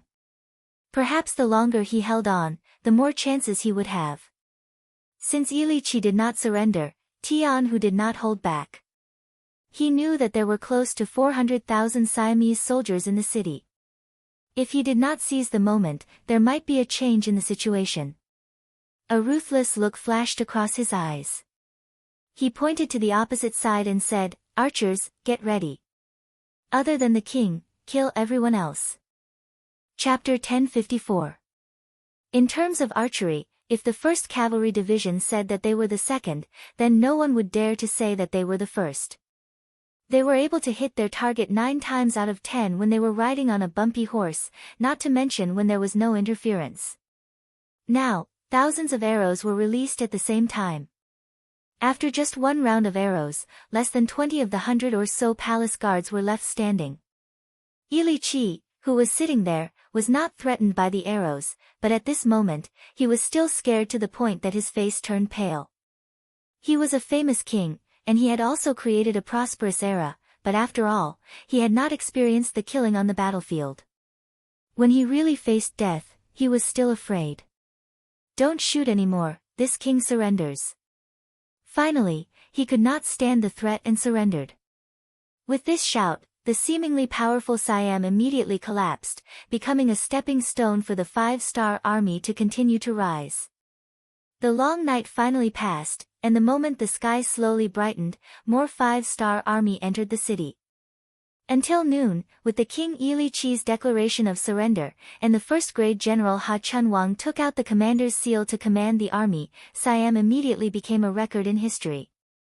Yang Qindong followed the army into the city. This time, he took the risk to enter the city with the speed of lightning. Every step of the plan was very crucial. It could be said that if there was a problem at any step, it would lead to a confrontation between the two armies. If that was the case, he did not know how many days it would take, and how many people would have to die to capture Bangkok. Fortunately, all the plans were implemented smoothly, and in the end, he still won. As soon as he entered the city, Yang Qindong met the former Prime Minister Hamad and General Meng Hua in the palace. They would also be important talents who would help him manage and rule Siam in the future. In front of everyone, he first changed the name of Siam to Thailand Province, and then appointed a person named Zhang Zhao as the governor of Thailand. This management talent who had worked in the Chichen city for more than 4 years was finally released and became a real power manager. As soon as possible, restore the power of the people, restore the economy, and the migration of the population, I will ask you to do it. I hope that the next time this prince comes, this place will have changed greatly, and I will be able to see sincere and satisfied smiles on the people's faces. After stating his wishes, Yang Qindong arranged for people to send Li Qi to Crimson Nest City. He would become another king who was under house arrest there. He was not the first, nor would he be the last. The next day, Yang Qindong led the 1st Cavalry Division and the 1st Cavalry Division of the new 1st Army to the Liangshan area in the north.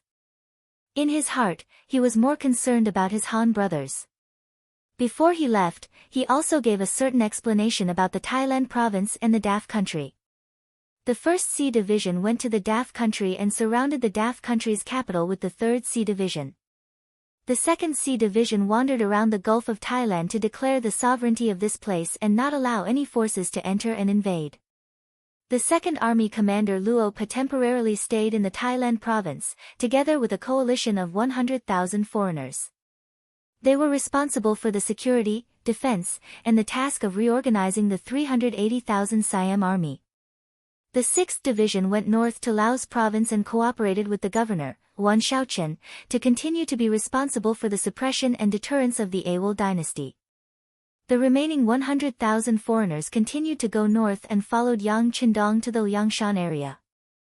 They were responsible for the possible battle there against Nanming King Zhu Huiqiu and the Bengal army. If there was time, Yang Qindong certainly did not want to run around. He would first stay in the newly established Thailand province for a while to stabilize the situation here. Now it was November. After a month, he would return to Crimson City before the end of the year and celebrate the new year with his wives. Especially since the first madam, Hu Yan, was pregnant and needed him to comfort her. Time waits for no man. The southern Ming matter concerned the safety of too many Han people. He had to rush there and deal with any problems that could happen at any time. The truth was just as Yang Qindong expected. The southern Ming matter was indeed changing. After King Mubin of Shiping was pincered from 2 sides and was forced to retreat to the Kelisai region, King Nanming's army joined up with the Bengal army from the east. With their combined forces, their forces began to grow. Just in Yunnan alone, the self-proclaimed King Nanming, the second brother of Zhu Huiqian, King Guangtong, Zhu Huiqian, had recruited 150,000 soldiers. After absorbing the remaining soldiers left behind by King Mubin of Shiping, in addition to the 50,000 soldiers he had brought with him, his army instantly expanded to 200,000. Along with the 100,000 Bengal army that Rajiv of Bangra had brought, the total number of soldiers reached 300,000. With 300,000 soldiers, some people had enough confidence, and even started to have thoughts of spying on the five-star army. They were spying on the five-star army because they had their eyes on the guns in the hands of the five-star army. Through the information that they had obtained, they knew that there was a five-star army with less than 10,000 people that had rushed to Lang Son. They were working with Vietnam's General Hong Jin to settle down the Han people that had sought refuge here. The five-star army had been recruiting homeless Han people, and this matter was not a secret. Regarding this, everyone had different opinions. In this era where human rights were not valued, the lives of the commoners were like grass. This was especially so for the commoners who had no money and no food.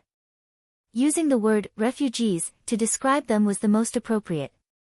They really did not know what they could do by recruiting such people. Was it really because they had too much food to eat? Although the appearance of high-yield crops like potatoes had indeed solved the problem of the commoners' stomachs. However, with so many commoners going over, not only did they have to eat, but they also had to wear clothes and housing. All in all, it was not a small financial burden. Even if one had a large family, facing such a huge population, one would not be able to handle it. In truth, at the start of the year, when Yang Qindong was still in Qiqian City, they had already started to test out the pension insurance policy. It was not much different from the future, except that the workers and commoners would pay a certain amount of insurance each year, ensuring that they would not have to worry about food and clothing in their later years. The only difference was that the age limit for men to receive insurance was set at 50 years old, while women were set at 48 years old. After all, in that era, people's lifespans were relatively short. If they could only retire at 60 years old, it would be a huge blow to everyone's enthusiasm. Because it was a trial, only the Han people could participate in the insurance. Other foreign races did not have the right to participate in this policy. Even so, they were not able to receive much gold and silver, which greatly reduced the financial burden on Qiqian City. Yang Xia was very good at earning money, this was publicly acknowledged. Their products were very diverse, and just from the business side, the profits they brought every year were shocking. However, at the same time, they could also spend money. Some provinces were still not self-sufficient, and still needed to rely on Qiqian City for subsidies. In addition, there were constant battles, and the financial pressure was immense. Once this insurance policy was released, it would indeed solve a lot of problems. It would also allow Yang Shi to have the ability to continue recruiting more homeless Han people. Zhu Huichen did not know about this, nor did he care about it. What he was interested in was the firearms in the hands of the High 7th Division. He had thought that if he could obtain such advanced weapons, when he faced off against the Southern Ming Empire, his confidence would be greatly boosted. Even unifying the entire Southern Ming Empire would not be a problem. With this thought in mind, Zhu Huichi looked for General Rajiv of the Bangladesh Army and Wu Yingtu of the Miao province, who followed him to discuss whether they should ambush a 5-star army and snatch their weapons. The three of them gathered together, and when they heard that they were going to face off against the 5-star army, Wu Yingtu, who knew the details, was the first to speak. It is said that the 5-star army is very powerful, it is not wise to be their enemy. Speaking of which, Wu Yingtu had also heard about the encounter between Miao Jinlong and the 5-star army. He had some lingering fears, and was even a little scared. The remaining General Rajiv was dumbfounded. Obviously, his understanding of the 5-star army was lacking. He could not understand why Wu Yingtu, who looked very sturdy, would be so cautious and even a little afraid when talking about this army. Zhu Huichen laughed. Wu Feng, although the 5-star army is powerful, we have already received news that their main force is attacking Siam. There are 400,000 troops there, it is enough to make them suffer. Taking advantage of this opportunity, we should be able to deal with the 5-star army. Moreover, I never fight an unprepared battle. I have already arranged for 3,000 elite soldiers to disguise themselves as ordinary Han people and head to Liangshan shelter. Once we launch an attack, we can attack from both sides and victory will definitely belong to us. At this time, Guangdong King no longer hid his trump card and showed it to everyone.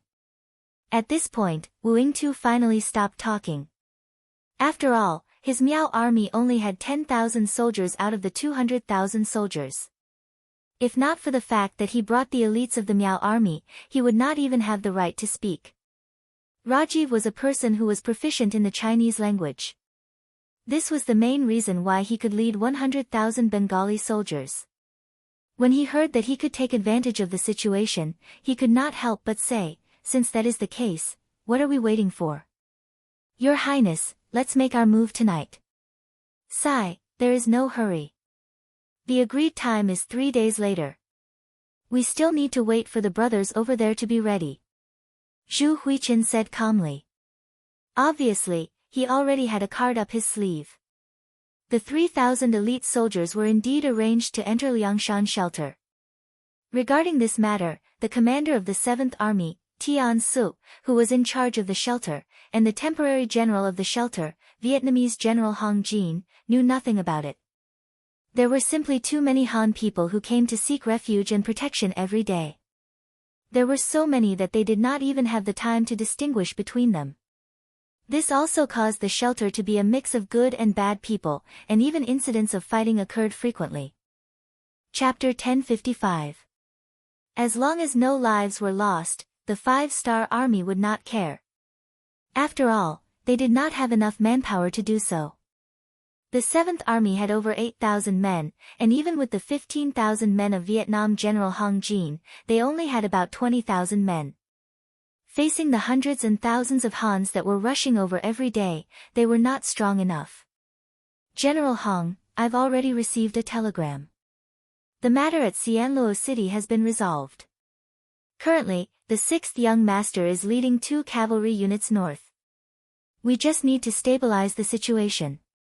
Once the 6th Young Master arrives, everything will be fine." Tian Su looked at the number of people in the shelter and felt worried. However, he did not show it on his face. As a general, one of the most important things was to learn to be calm. No matter what the situation was, they would not panic. As an experienced veteran, Tian Su naturally understood this principle. When he heard that the 6th Young Master was leading his elite cavalry towards Lang Sun, the worried Hong Jin heaved a sigh of relief. "That's good. How about this, I'll immediately arrange for the troops to send a group of people back. Otherwise, as the number of people in the shelter increases, there will be problems sooner or later." Arranging for the troops to send the people back would require them to pass through the Lang Sun rainforest. That meant that they would have to split up. Tian Su, who was already lacking in manpower, did not object. He agreed and said, "All right, I'll leave it to General Hong." Just like that, the 5-star army, which was originally lacking in manpower, was split up by another 3,000 soldiers. As such, the total number of soldiers left in Langshan was only slightly over 20,000. However, there were still 50,000 civilians left in Langshan. Furthermore, more and more people were arriving every day. At this rate, the pressure would only increase. What was even more unexpected to Tian Su was that among the nearly 50,000 people, there were also 3,000 elite soldiers sent by King Guangdong, Zhu Huihua. They disguised themselves as ordinary people and scattered around. In the chaotic situation, they did not attract the attention of others. It was only on the night of the appointment that these people began to gather together. Some of the smarter ones had already figured out the timing and method of the 5-star army's change of guard. Considering the limited manpower, Tian Su decided to use the Cold Front Army and the Vietnamese army to defend together. They would rotate every 6 hours, and there would be 4 shifts a day. Each shift consisted of a battalion of Cold Vanguard soldiers and 1,000 Vietnamese soldiers. The Vietnamese army was mainly in charge of the safety and order of the shelter, while the Cold Front was in charge of defending the outer perimeter, preventing the Prince of Little Nanming's army and the Bangladesh army from launching an attack on them. On this point, the Heavenly Strategy Division Master and General Hong Jin came to an agreement. They did not think that the opponent had the guts to provoke them. However, for the sake of safety, they still made a basic defense. That night, Battalion Commander Zhou Shishua brought a battalion of 400 soldiers to take over the defense. They would be responsible for the security of the perimeter for the next 6 hours. At that time, the sky would be bright. It was November. Even in the south, it was cold in the mornings and mornings. After the soldiers arrived at their positions, they quickly quieted down. In order to preserve the heat in their bodies, there were very few people who spoke. After Battalion Commander Zhou began to change the defense, Zhu Jian also began to gather his 3,000 subordinates to prepare for a counterattack. According to Prince Guangtong's plan, they had decided to launch a surprise attack at night, leaving them less than an hour. Zhu Jian was a subordinate that Zhu Huiyun had favored, and this time, he had given him such an important mission. General Zhu also wanted to make use of this opportunity to showcase his skills. As he gathered his subordinates, he called for a few of the leaders and instructed them, "In a while, we will first deal with the 1,000 Vietnamese soldiers. Their strength is average, and not hard to deal with. After that, we will set fire to the perimeter. After that, the 500 of you will join me to deal with the 5-star army. Hee, they have many firearms in their hands. Once we can get our hands on one, we will have done a great deed. The more we get, the greater the merit, understand? Please rest assured, General Zhu, we know what to do." A few of the leaders had a smug look on their faces, before they laughed coldly, as though their evil plan was about to succeed. Time passed by slowly, and there was only a quarter of an hour left before the agreed time to launch the attack. Zhu Jian then gestured for them to start moving, and the 3,000 elite soldiers immediately pulled out their weapons, as they slowly made their way towards the 1,000 Vietnamese soldiers. How could the 1,000 Vietnamese soldiers know that something like this would happen? Some of them were still leaning against the trees, resting with their eyes closed. Suddenly, their mouths were covered by someone, and they felt a sharp pain in their necks. Their strength was quickly drained away, and their blood flowed out. This scene happened in many different places, and one by one, the unprepared Vietnamese soldiers were killed. In order to cover up the stench of blood, and to prevent the 5-star army from coming to their aid, huge fires started to burn all over the shelter, and soon after, the sky was dyed red by the blazing flames. "Ha, Zhu Jian and the rest have already begun to move, order the entire army to attack." On the outskirts of Lang Mountain, Prince Guangtong Zhu Huiyun's eyes flashed with a pleased glint, as he gave the order to attack. At the same time, he turned to General Rajiv and said, "This time, it's up to your cavalry." "That's easy. We have 20,000 cavalry, and it's enough to trample any enemy formation," Rajiv said with a face full of pride, as he also had the confidence to do so. After all, when cavalry faced infantry, they had a natural advantage. In this way, the hooves of the horses stomped on the ground, and the rumbling of the ground resounded. In the darkness, a black mass of enemies flew toward the Langshan asylum. The moment the flames started to burn behind them, Zhou Shishua knew that things weren't looking good, and a few of his company commanders had also requested for a counterattack. However, he felt that things weren't that simple. Was it just a few fires behind them?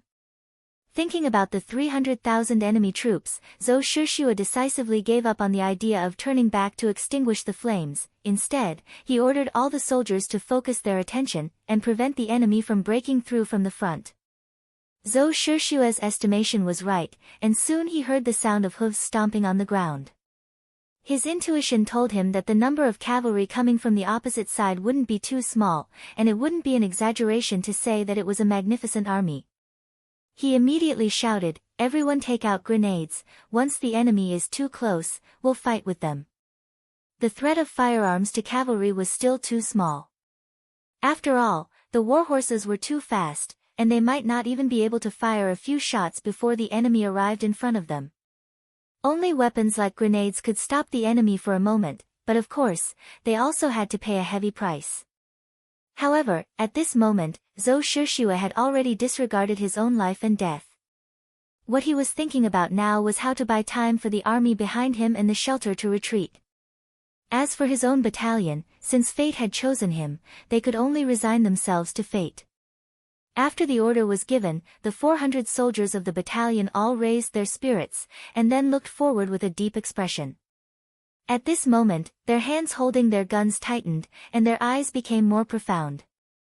At this moment, the 400 soldiers already knew what it meant when the battalion commander didn't give the order to retreat, but no one said a word. Since they had chosen to join the cold front, they had to be prepared to face death at any time. This was the oath they had sworn the moment they joined the army. Family, relatives, friends, comrades, farewell, I believe that you will avenge us. Fire. Under the dim moonlight, Zhou Shishua noticed that the black shadows were getting closer and closer, and he immediately gave the order to fire. The soldiers of the cold front were prepared to die, and now they were firing bullets out of their guns. At this moment, they didn't care about aiming at the enemy, nor did they care about saving bullets. At this moment, only the sound of gunfire could be heard, and light flashed out one after another, shooting towards the approaching enemy. At the rear of the camp, the sound of hooves could be heard from the fire at the front. Division Commander Tian Su and Vietnamese General Hong Jin both walked out of their tents. Not good, the enemy has really launched an attack. General Hong quickly split the men into two groups. One group will take the supplies, while the other group will rush to the shelter. Take as many people as you can. If you can't take the supplies, burn them on the spot. Don't leave them for the enemy. The rest of the 7 divisions, follow me and attack. Tian Su only stayed silent for a few breaths before he made a series of military arrangements. Division Commander Tian, you should retreat with us. Hong Jin's face was filled with anxiety. Everyone knew that if they stayed behind to fight the enemy, there would definitely be sacrifices. The members of the cold front were all treasures. General Hong, there is no need to persuade me. What I said just now is a military order, please carry it out. As he spoke, Tian Su had already taken the gun holster from the guard and hung it on his body. Then, he led the main force of the 7 divisions and rushed forward. Tian Su's first goal was not to put out the fire, because at this moment, the fire was already too big to be controlled. What he wanted to do now was to rescue the battalion that was responsible for defending the perimeter. That was the 400 Cold Front brothers. However, the soldiers of the 7 divisions had only rushed forward a few hundred meters when a series of explosions sounded in their ears. From afar, they could see flashes of fire. Seeing this, Division Commander Tian Su couldn't help but punch a tree beside him, his face filled with anger. As a soldier of the cold front, he naturally knew what caused the explosion. It was definitely caused by a grenade being ignited. Considering the limited range of the grenade, didn't that mean that their comrades had already come into close contact with the enemy? Chapter 1056. That was an opponent with 300,000 soldiers. With only 400 people, it was easy to guess what kind of situation would occur. Everyone knew that the entire battalion of Ling Feng brothers was probably going to be wiped out. What should we do? 1st Regiment Commander Bu Hai walked in front of Tian Su and asked for instructions. His mood was very heavy since this battalion of soldiers belonged to his regiment. Stop advancing. Plant landmines to stop the enemy from advancing. Then, retreat in batches. Even though Tian Su wanted to lead his brothers to charge forward, his rationality told him that this was not the time to fight. There were still many people in the shelter who had not retreated. They had not completed their mission and could not do as they pleased. 1st Regiment Commander Bu Hai also had an indignant look on his face. He was sad that he couldn't save his comrades, but he also knew that the decision of his division commander was correct. With just one division, it was impossible for them to defeat the 300,000 enemy, not to mention the existence of the cavalry. Plant landmines and retreat as we fight. Bu Hai said with hatred. The moment he turned around to carry out the order, tears flowed out uncontrollably from the corner of his eyes. At the front line, grenades were detonated one after another. Cold vanguard soldiers died together with the enemy cavalry. Not even their bones were left behind. In just 15 minutes, the 100 soldiers of the 1st Battalion had all died. Battalion Commander Zhou Shishue's eyes were filled with tears as he gave another order, "Second Company, forward." Even though they knew that they would die without a doubt if they charged forward, the second company commander and all the soldiers did not hesitate at all. After agreeing, they all ran out of the trench. If one looked closely, one could see that everyone was holding at least 2 grenades in their hands. It was clear that they were prepared to take the enemy down with them. Boom! Boom! Another explosion sounded. Second company, down. Third company, down. Very quickly, the third company was also gone. When only the fourth company was left, Zhou Shishue also took out 2 grenades and held them in his arms. He also took out his Type 5 gun. He would rather die than let the gun fall into the hands of the enemy. The gun would be there if the person was alive, and the gun would be destroyed if the person was dead. This was the death rule that the Cold Vanguard soldiers had to abide by. "Comrades, we won't die in vain. The 6th young master will definitely avenge us. Everyone, charge with me." Following Zhou Shishue's shout, hundreds of soldiers rushed out of the trenches in a scattered formation towards the incoming cavalry. Every one of them looked like they were ready to die, with smiles and satisfaction on their faces. Boom, boom, boom, boom, boom, the sounds of explosions were endless. This was a heroic song, a song composed by the soldiers of the Cold Vanguard. They used their actions and their lives to illustrate what it meant to fight to the last second, what it meant to die a worthy death, and what it meant to die a worthy death. Zhou Shishue's first battalion of 400 soldiers had all died in exchange for the 5-star army's time to retreat. Other than the rations that they brought with them, the rest were all burned. They didn't leave anything for the enemy. It was just that because they were in a rush, out of the 50,000 civilians, only 10,000 were brought away. It was just that once the war started, the situation was too chaotic.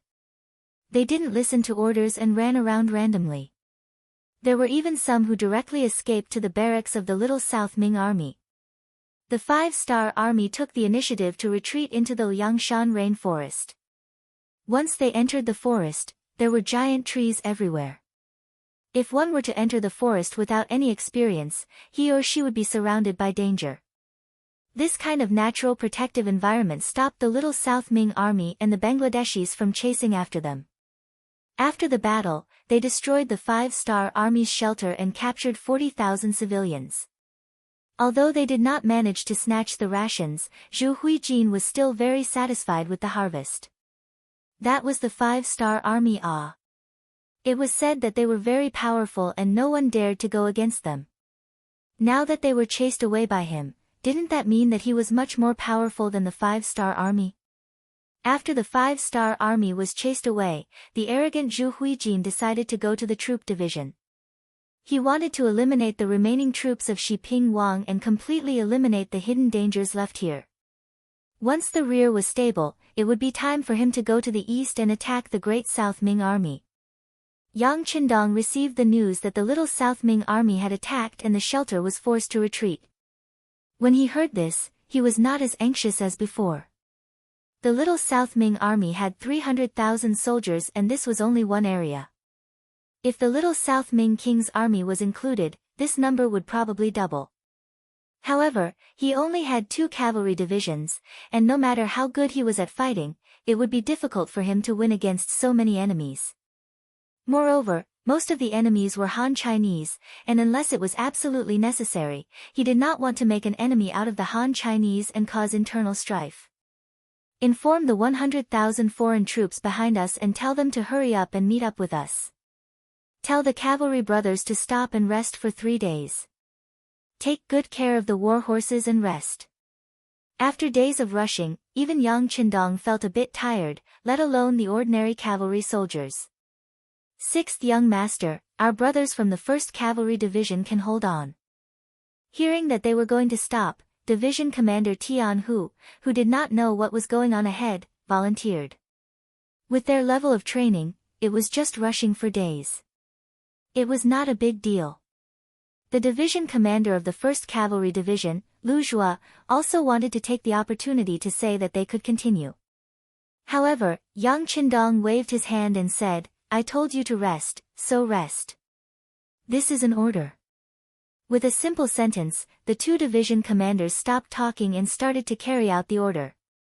The army stopped at the border between Laos and Yunnan province and started to rest. After Yang Qindong got off his horse, he took the letter that said that the Little South Ming army was marching towards Cheli division. After reading it, he threw it aside.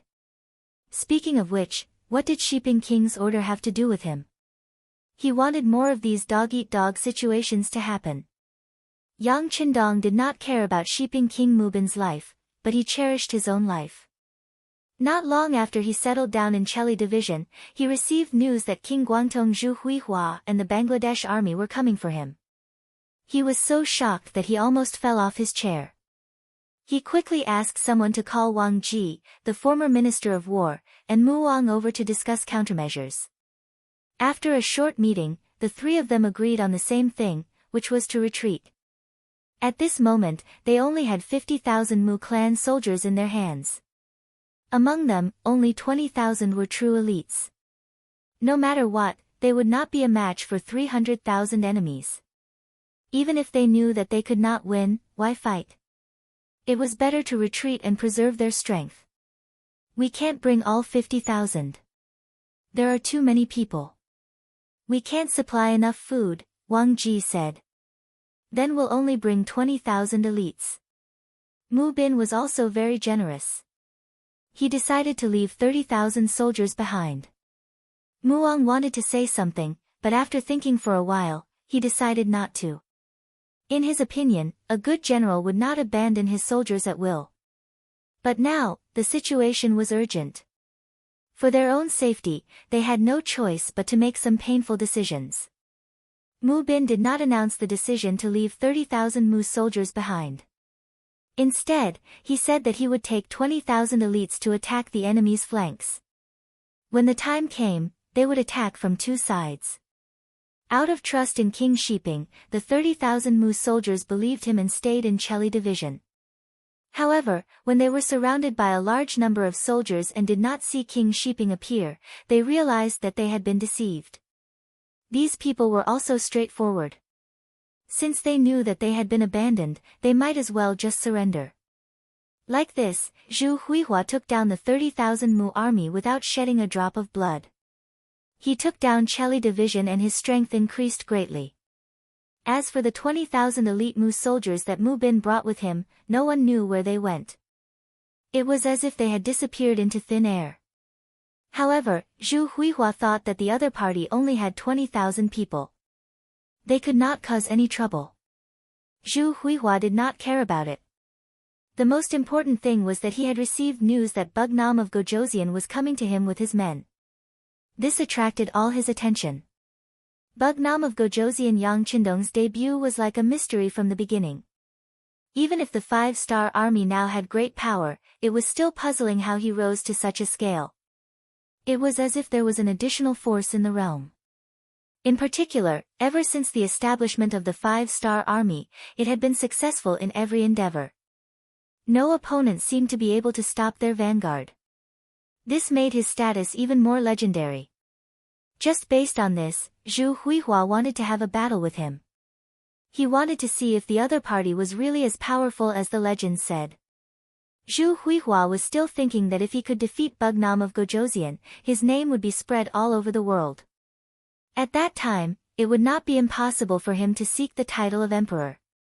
Yes, Zhu Huihua had always been very ambitious, especially when it came to his brother, the former King Min Zhuang, the current King Little Nanming. Zhu Huihua had always wanted to replace his brother, but he just lacked the right opportunity. Now that he had more than 300,000 troops in his hands, he believed that the opportunity had come. As long as he could defeat the 5-star army led by Bugnam of Gojoseon, then he would have the qualifications to challenge his brother. He would also usher in his own career and glory. Having confidence was one thing, but the battle record of the 5-star army was there. Moreover, they also had firearms. All of these made Zhu Huihua have no choice but to deal with them. He called over a group of generals and began to discuss the strategic arrangements. When it came to war, this person still had some ability. More than 300,000 soldiers were spread out according to his arrangements, scattered in the borders of Yunnan and Guangxi. It was guaranteed that as long as the 5-star soldiers left Langshan, they would be able to pounce on them like locusts, encircling them and eating them. Time passed day by day, and both sides began to make arrangements. Yang Qindong also waited for the arrival of the 100,000 foreign allied troops. Under his command, the 100,000 troops were divided into 5 divisions. Each division had 20,000 people. Chapter 1057. Furthermore, he had chosen 4 company leaders from the Black Cavalry to be the division commanders. These people had already displayed their talent and ability to command troops. Now that they finally had the chance to lead troops, their wishes had been fulfilled. These 5 people were the 1st Regiment Commander Niu Duo, the 2nd Regiment Commander Tu Hai, the 3rd Regiment Commander Wan Xiaojiang, the 4th Regiment Commander Chu Duo, as well as the 5th Regiment Commander Mo Benyi. The 5 of them were all promoted to senior colonel and could be considered to have been promoted to the front lines. The 5 foreign races, the 1st Cavalry Army, and the 1st Cavalry Division, a total of 120,000 people had passed through Yunnan Province and the rainforest, heading straight for Langsun. While waiting for the army to arrive, Yang Qindong had also thought about how to deal with the Han army. Although he did not wish for the Han people to exhaust themselves, it was just a thought in his mind. Since it was a war, there would always be deaths. Blindly thinking about settling the southern Ming issue peacefully was not going to work. Only by fighting a few battles and letting the other party feel pain and fear would they be able to sit down and negotiate. Sometimes, the truth was decided through fighting. Regardless of whether Yang Qindong wanted to admit it or not, this was the truth. Since that was the case, he would just fight. After making up his mind, Yang Qindong changed his hesitation and gave the order to advance. However, he added a sentence at the end, that there was no need to be courteous when facing the Bangladesh army. If they could kill, then kill. Only when facing the Han army, if they could capture, then capture. For this reason, he set a standard for the 100,000 foreign races. What reward would they receive for killing 1 person? What reward would they receive for killing 3 people? What reward would they receive for capturing 1 person? What reward would they receive for capturing 3 or more people, etc.? The 100,000 foreign races who had originally wanted to use the military to change their lives were all excited when they saw the reward system. They knew that it was time to realize the value of their lives. As long as they performed perfectly, not only would they benefit, even their families would also benefit. As a result, the morale of the army was extremely high. Once they left the rainforest area, they would have a showdown with the southern Ming Empire's army. In order to fight this battle well, long before Yang Qindong arrived, the 7th Army had already sent out all of their scouts. In addition, Chief of Intelligence Yang Qindong had also sent out a large number of department elites to the 2 provinces to investigate the enemy situation. Thus, Zhu Huiqiu's military arrangements could be said to be extremely clear to Yang Qindong. Looking at the summary of intelligence collected by various departments, Yang Qindong couldn't help but sigh, this Lord Guangtong is not an idiot, he's really something. This judgment was based on Zhu Huiqiu's battlefield layout. From the intelligence, the enemy's military arrangements were very appropriate and orderly. It could basically guarantee that once one area was attacked, the other armies could quickly provide support. If things went wrong, the 5-star army would be entangled and then be drowned by the enemy's human wave tactics. The sand table was placed in front of him. Yang Qindong called over the 7 division commanders under him and let them understand the enemy's battlefield layout. When the red and black flags were placed in the 2 provinces, Tianhu and the others were all shocked. Yang Qindong knew why they were shocked. After all, when he first received the news, he also sincerely praised them. Thus, he wasn't surprised. Instead, he smiled and asked the 7 division commanders, "Come, tell me, what do you think?" To be able to show their faces in front of the 6th young master, naturally, no one wanted to let go of this opportunity. At that moment, Lu Zhua, as a veteran division commander, was the first to speak. 6th young master, from what I see, this Lord Guangtong is quite capable. Look at his layout, it can be said that he is prepared to defend to the death. Especially the territory near Liang Mountain, it is like an iron bucket.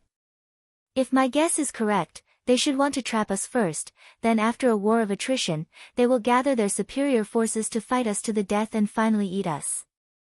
Humph, Division Commander Tian Hu sneered. He was laughing at Lord Guangtong's overestimation of his strength. Yang Qindong was also laughing. Although this time they brought a mixed army, they were not inexperienced on the battlefield. The war in Siam allowed these 100,000 people to grow. Although there was still a big gap between them and the real elites of the five-star army, such as the Cold Front, they could at least be regarded as a B-class army. As long as they were used well and their morale was boosted, winning this battle would not be a problem.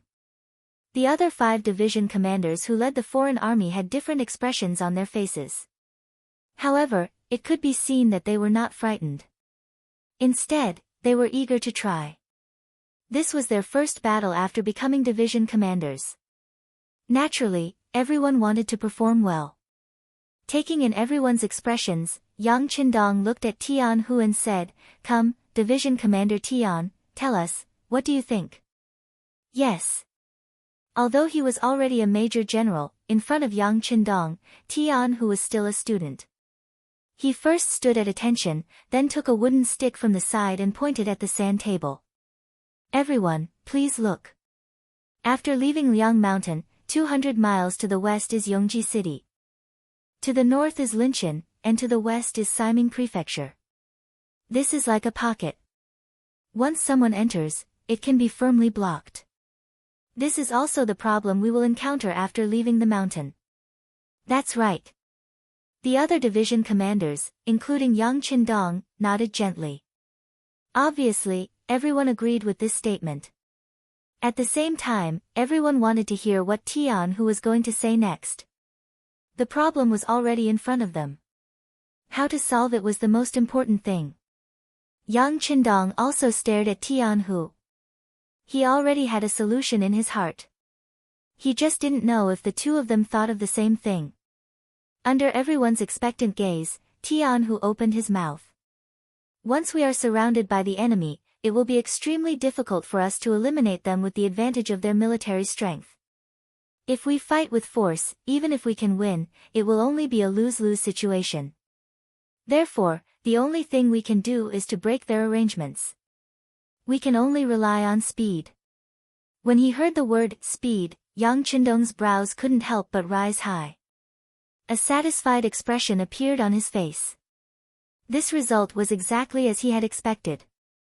It seemed that Tian Hu already had the demeanor of a general. Without looking at other people's reactions, Tian Hu opened his mouth again. "In terms of military strength, we are inferior to the enemy. In terms of understanding the terrain, we are also inferior. Most of us are composed of foreign allied forces. We have just entered the southern Ming land, and there are many aspects that we need to adapt to. Just from this analysis, the situation is not good for us.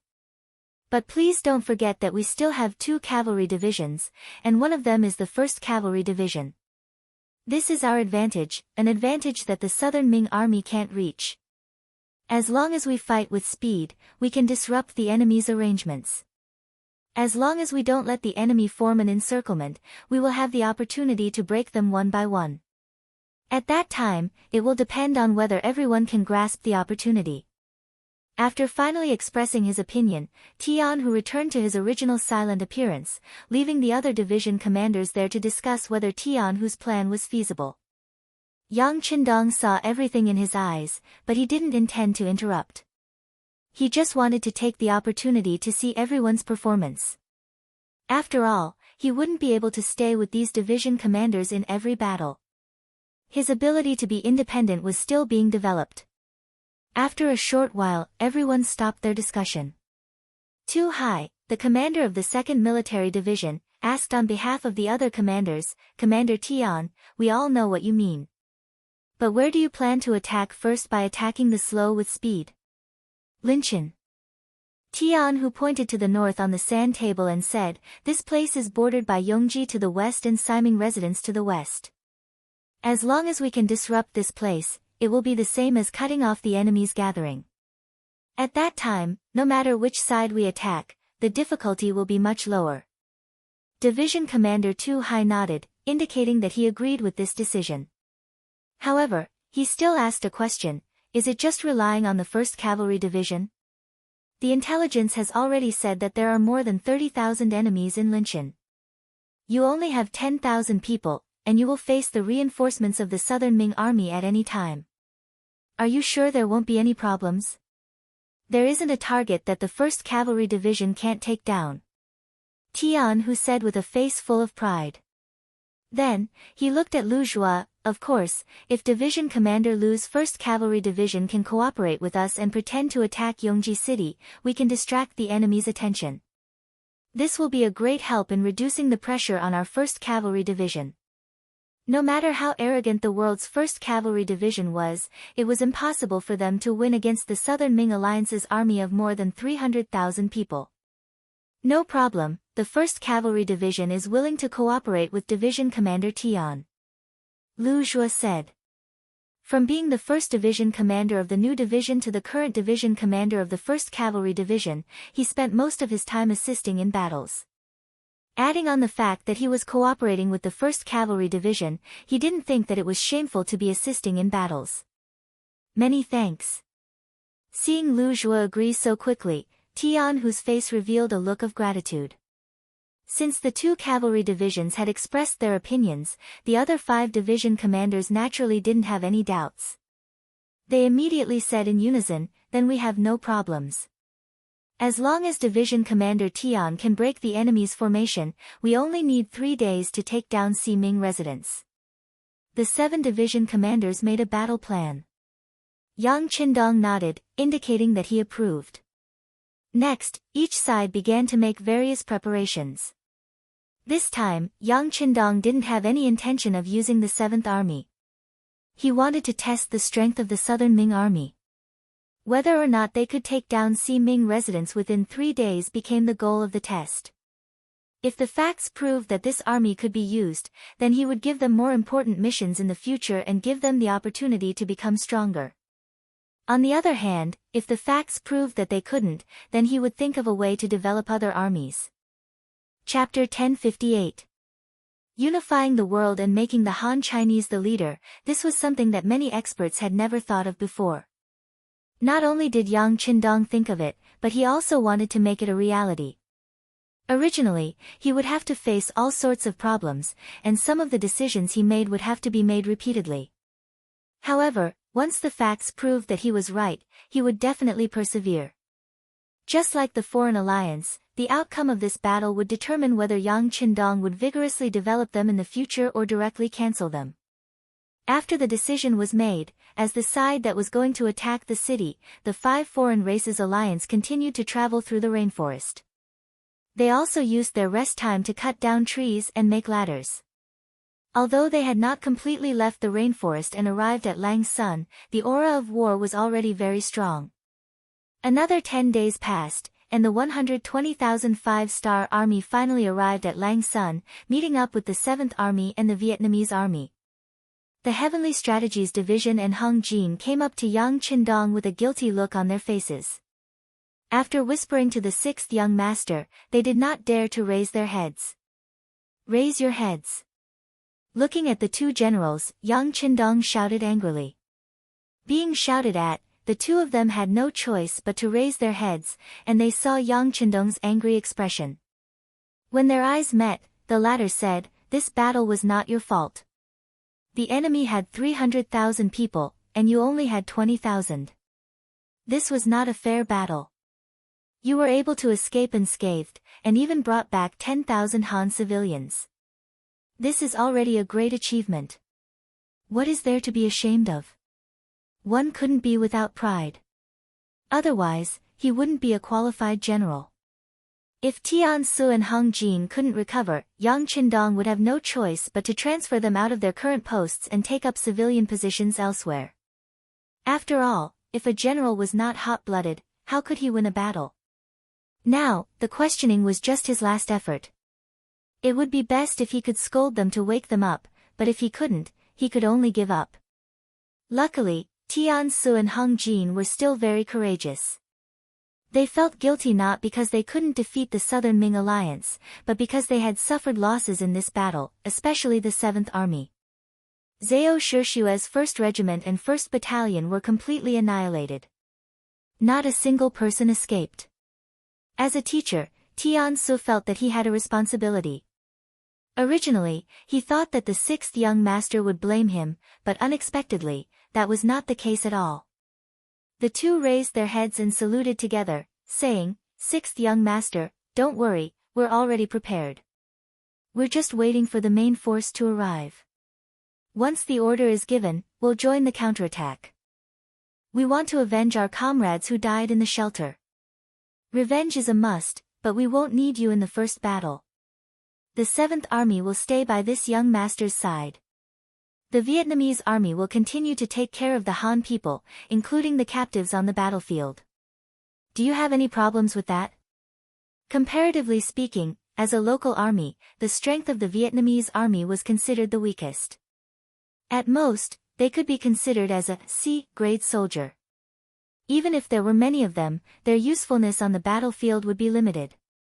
Knowing that, it would be better to leave them at the rear and do some work within their capabilities. Since it was Yang Qindong's order, of course no one would object. The two generals thus agreed. After the two sides met up, they prepared to leave Lang Sun and attack the Little Nan Ming alliance. This time, Yang Qindong wanted to use reality to tell those who dared to spy on the 5-star army that they were not to be trifled with. They had already made their preparations. On the 3rd day after meeting up with the 7th Army and the Vietnamese Army, the 1st Cavalry Division was the first to move out. They headed straight for Linchin in the northeast. Following that, the 5 outsiders also moved out. They had their eyes on Ximing Prefecture in the east. The last to move out was Lu Zhua's 1st Cavalry Division. They went to Yongji City in the west to cooperate with Division Commander Tian Hu. They've finally moved. Nanning Prefecture, the central city of Guangxi. Guangdong King Zhu Huitu was currently presiding over the situation. Only half a day after the 5-star army moved out, a carrier pigeon brought the news. He said coldly, "Send people to investigate again." The scout left. Zhu Huitu started to read some information about the 5-star army. There were reports about the 1st Cavalry Division and the 1st Cavalry Division. However, because the outsiders had just been formed, they had only shown their might in Siam. There were not many records about them. Even so, the current information was enough for Zhu Huichun to analyze it properly. After an hour, Zhu Huitu shook his stiff neck and said, "The 1st Cavalry Division is not to be trifled with." This conclusion was not hard to come to. After all, this unit was too famous. Wherever they appeared, they would stir up trouble. Once Yang Qindong met with trouble, this unit would be mobilized and become the strongest killing weapon. When they took down the Phnom Penh dynasty, this unit was the main force. It only took them 31 days to take down a kingdom. This was almost unimaginable. However, they did it. With this, even Zhu Huitu did not dare to be careless. As the saying goes, pick the soft bone first. He did not want to meet such a strong opponent and dampen the morale of his soldiers. Just as he made the decision not to become enemies with the 1st Cavalry Division, a second carrier pigeon arrived. The details of the 5-star army moving out over 100,000 people were revealed. Guangxi was the territory of the Little Nanming King. Many places here were filled with their spies. It was undoubtedly difficult to avoid the spies. Yang Qindong did not intend to hide the movement of the army. He came openly and wanted to see how the Little Nanming King would deal with it. Previously, Yao Yingjun, an intelligence agent in the Little Nanming King group, had already sent news that Zhu Huitu was sinister and cunning. He was the kind of person who was not easy to deal with. However, Yang Qindong still did not put him in his eyes. He believed that with the strength of the 1st Cavalry Division, even if they could not defeat the opponent, if they wanted to retreat, no one would be able to stop them. Yang Qindong was too confident. He did not expect Zhu Huitu to not become enemies with the 1st Cavalry Division at all. Instead, he targeted the 1st Cavalry Division. It was better to break one finger than to injure all 10. Zhu Huitu wanted to make a name for himself through the battle with the 5-star army. Therefore, he was already prepared for a tough battle. With the advantage of military strength, he believed that as long as the plan was good, he would be able to achieve his goal. He had never thought of completely wiping out the 5-star army. He did not have that kind of strength. As long as he could repel the attack of the 5-star army, it would be enough for him to strengthen his reputation.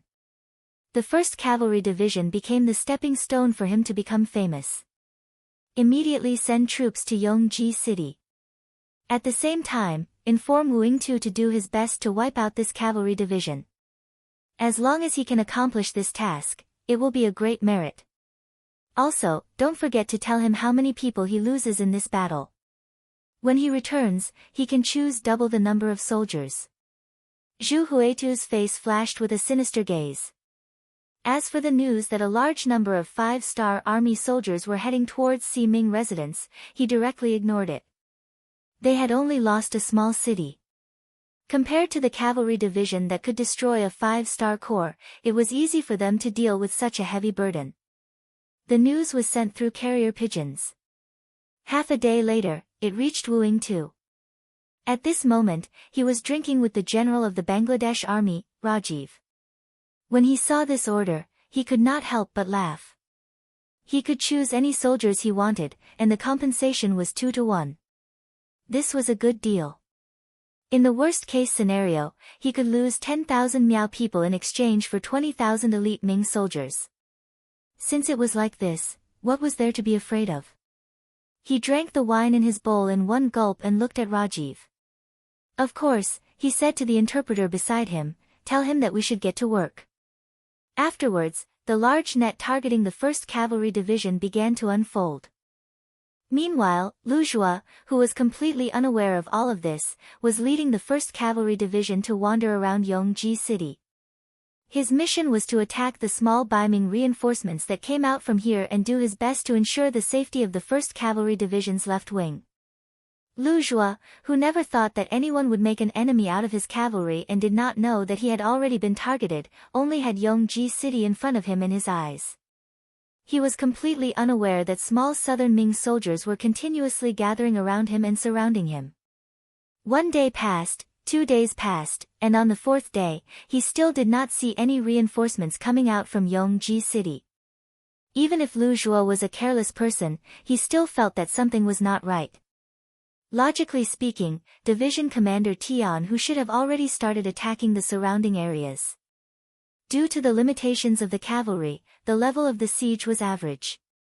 However, sweeping through the villages and important roads around the city should not be a problem. Why did Yongji City not have any intention of sending reinforcements? Reporting, Division Commander, the scouts have reported that small southern Ming soldiers have been discovered behind us. Reporting, Division Commander, the scouts have reported that an unknown number of enemies have been discovered on our right. Reporting, our left, the reports entered Lu Zhua's ears one after another. At this moment, his expression was constantly changing. He finally understood why there had been no movement for 4 days in a row. It seemed that someone had set their sights on him. However, this was a cavalry division, and they were also cavalry warriors who had experienced hundreds of battles on the grasslands. Did they really think that they could take them down in one go? Immediately send a report to the 6th young master and report the situation here. At this moment, Lu Zhua's eyes did not show any fear. On the contrary, there was a bit of excitement.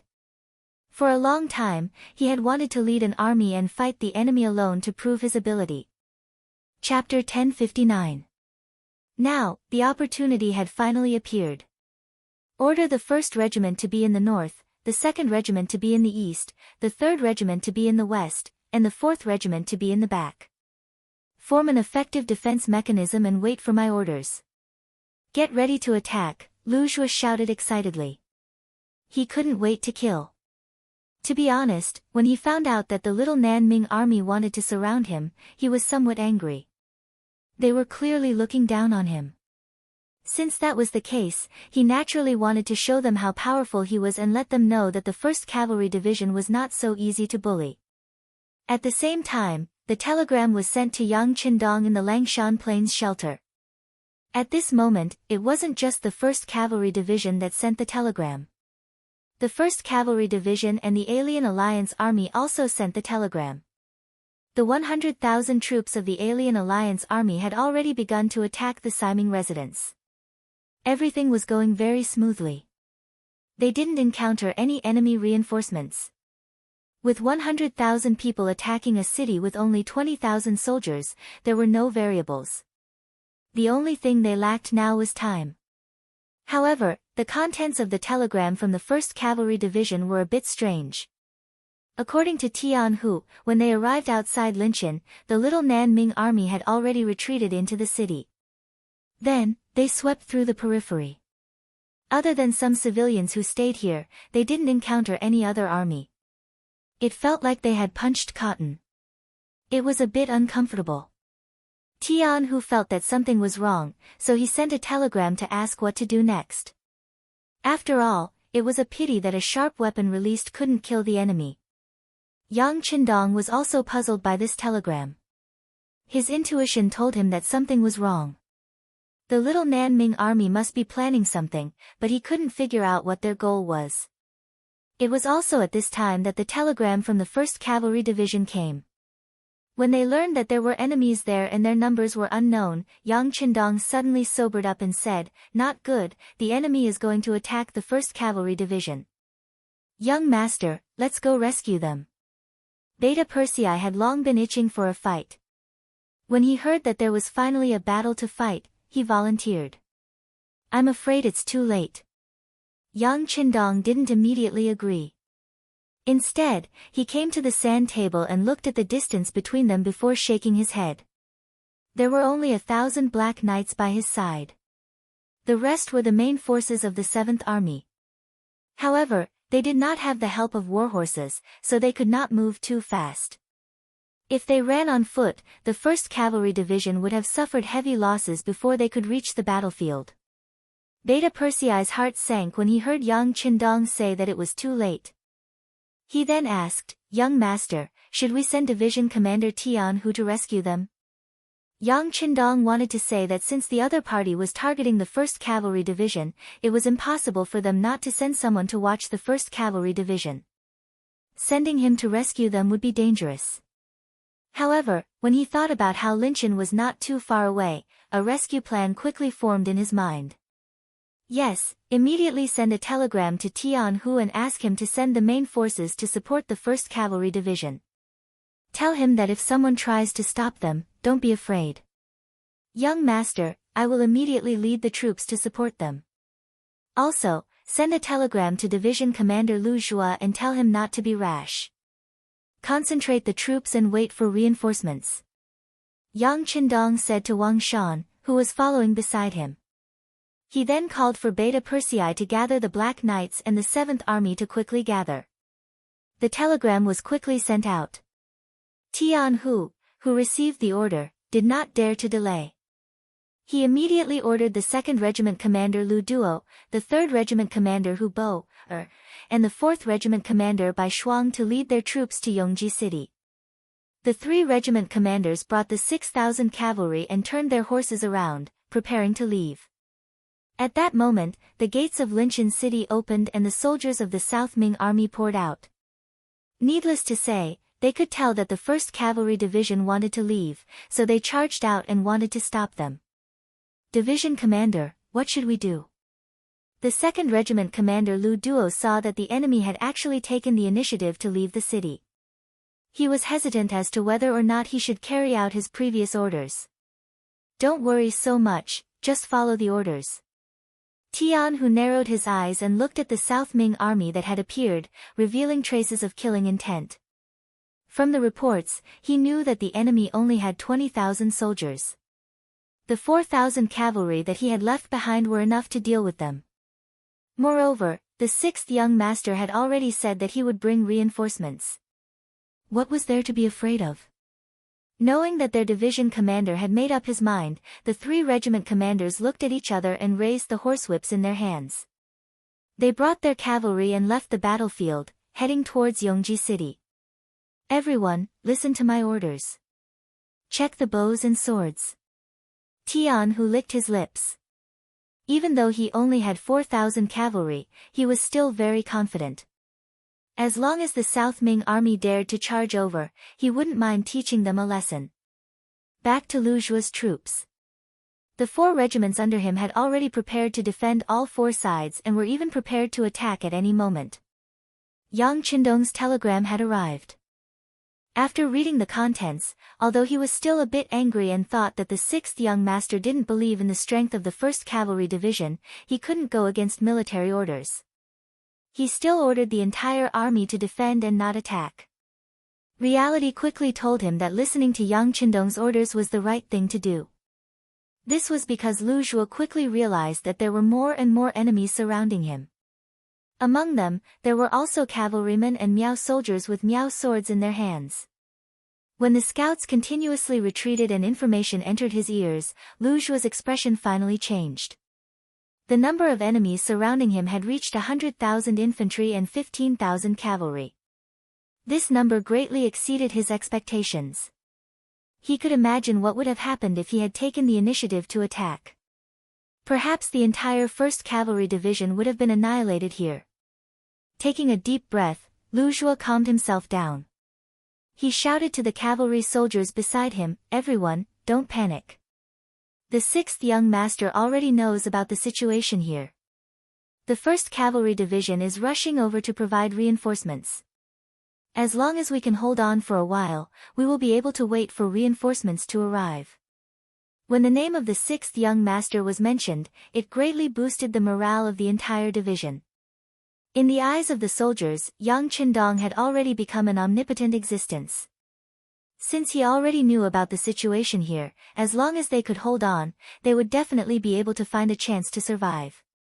Taking out their bows and arrows, and hanging their swords by the side of their horses, the 8,400 cavalry soldiers looked at the enemies coming from all directions with bright eyes. Everyone's eyes revealed the determination to fight to the end. Wu Yingtu and Rajiv, who surrounded them, had a slightly regretful expression on their faces. They were somewhat disappointed that the enemy did not take the initiative to attack. But what could they do? With their military strength that was more than 10 times that of the enemy, they were still confident that they could destroy the enemy.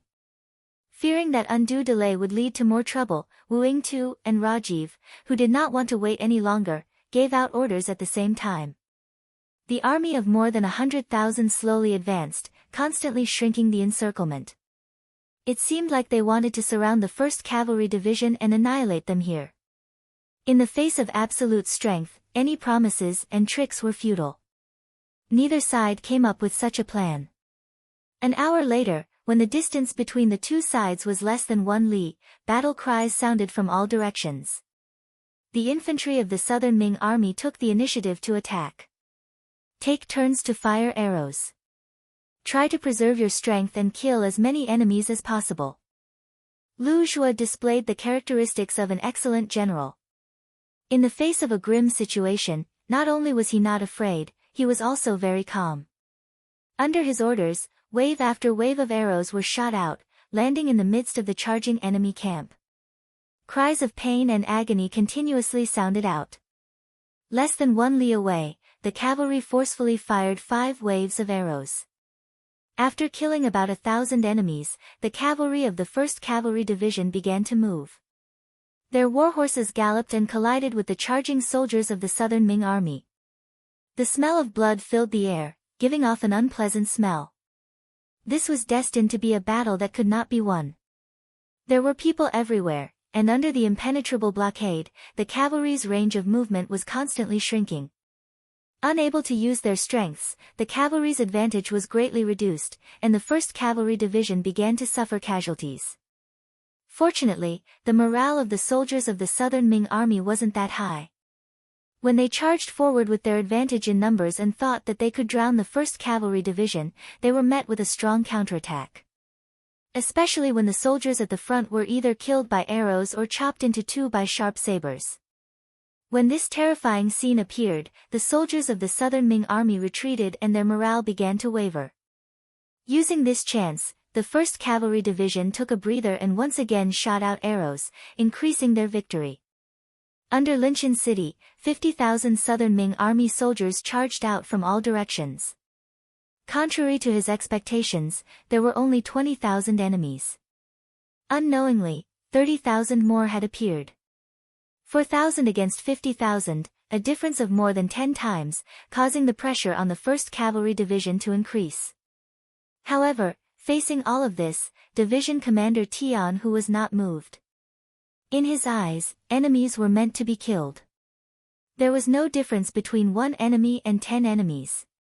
The war horses galloped and did not retreat.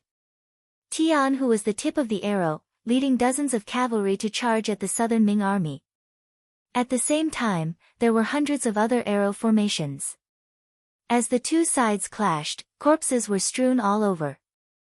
This was the first time that the southern Ming army had seen the arrow formations.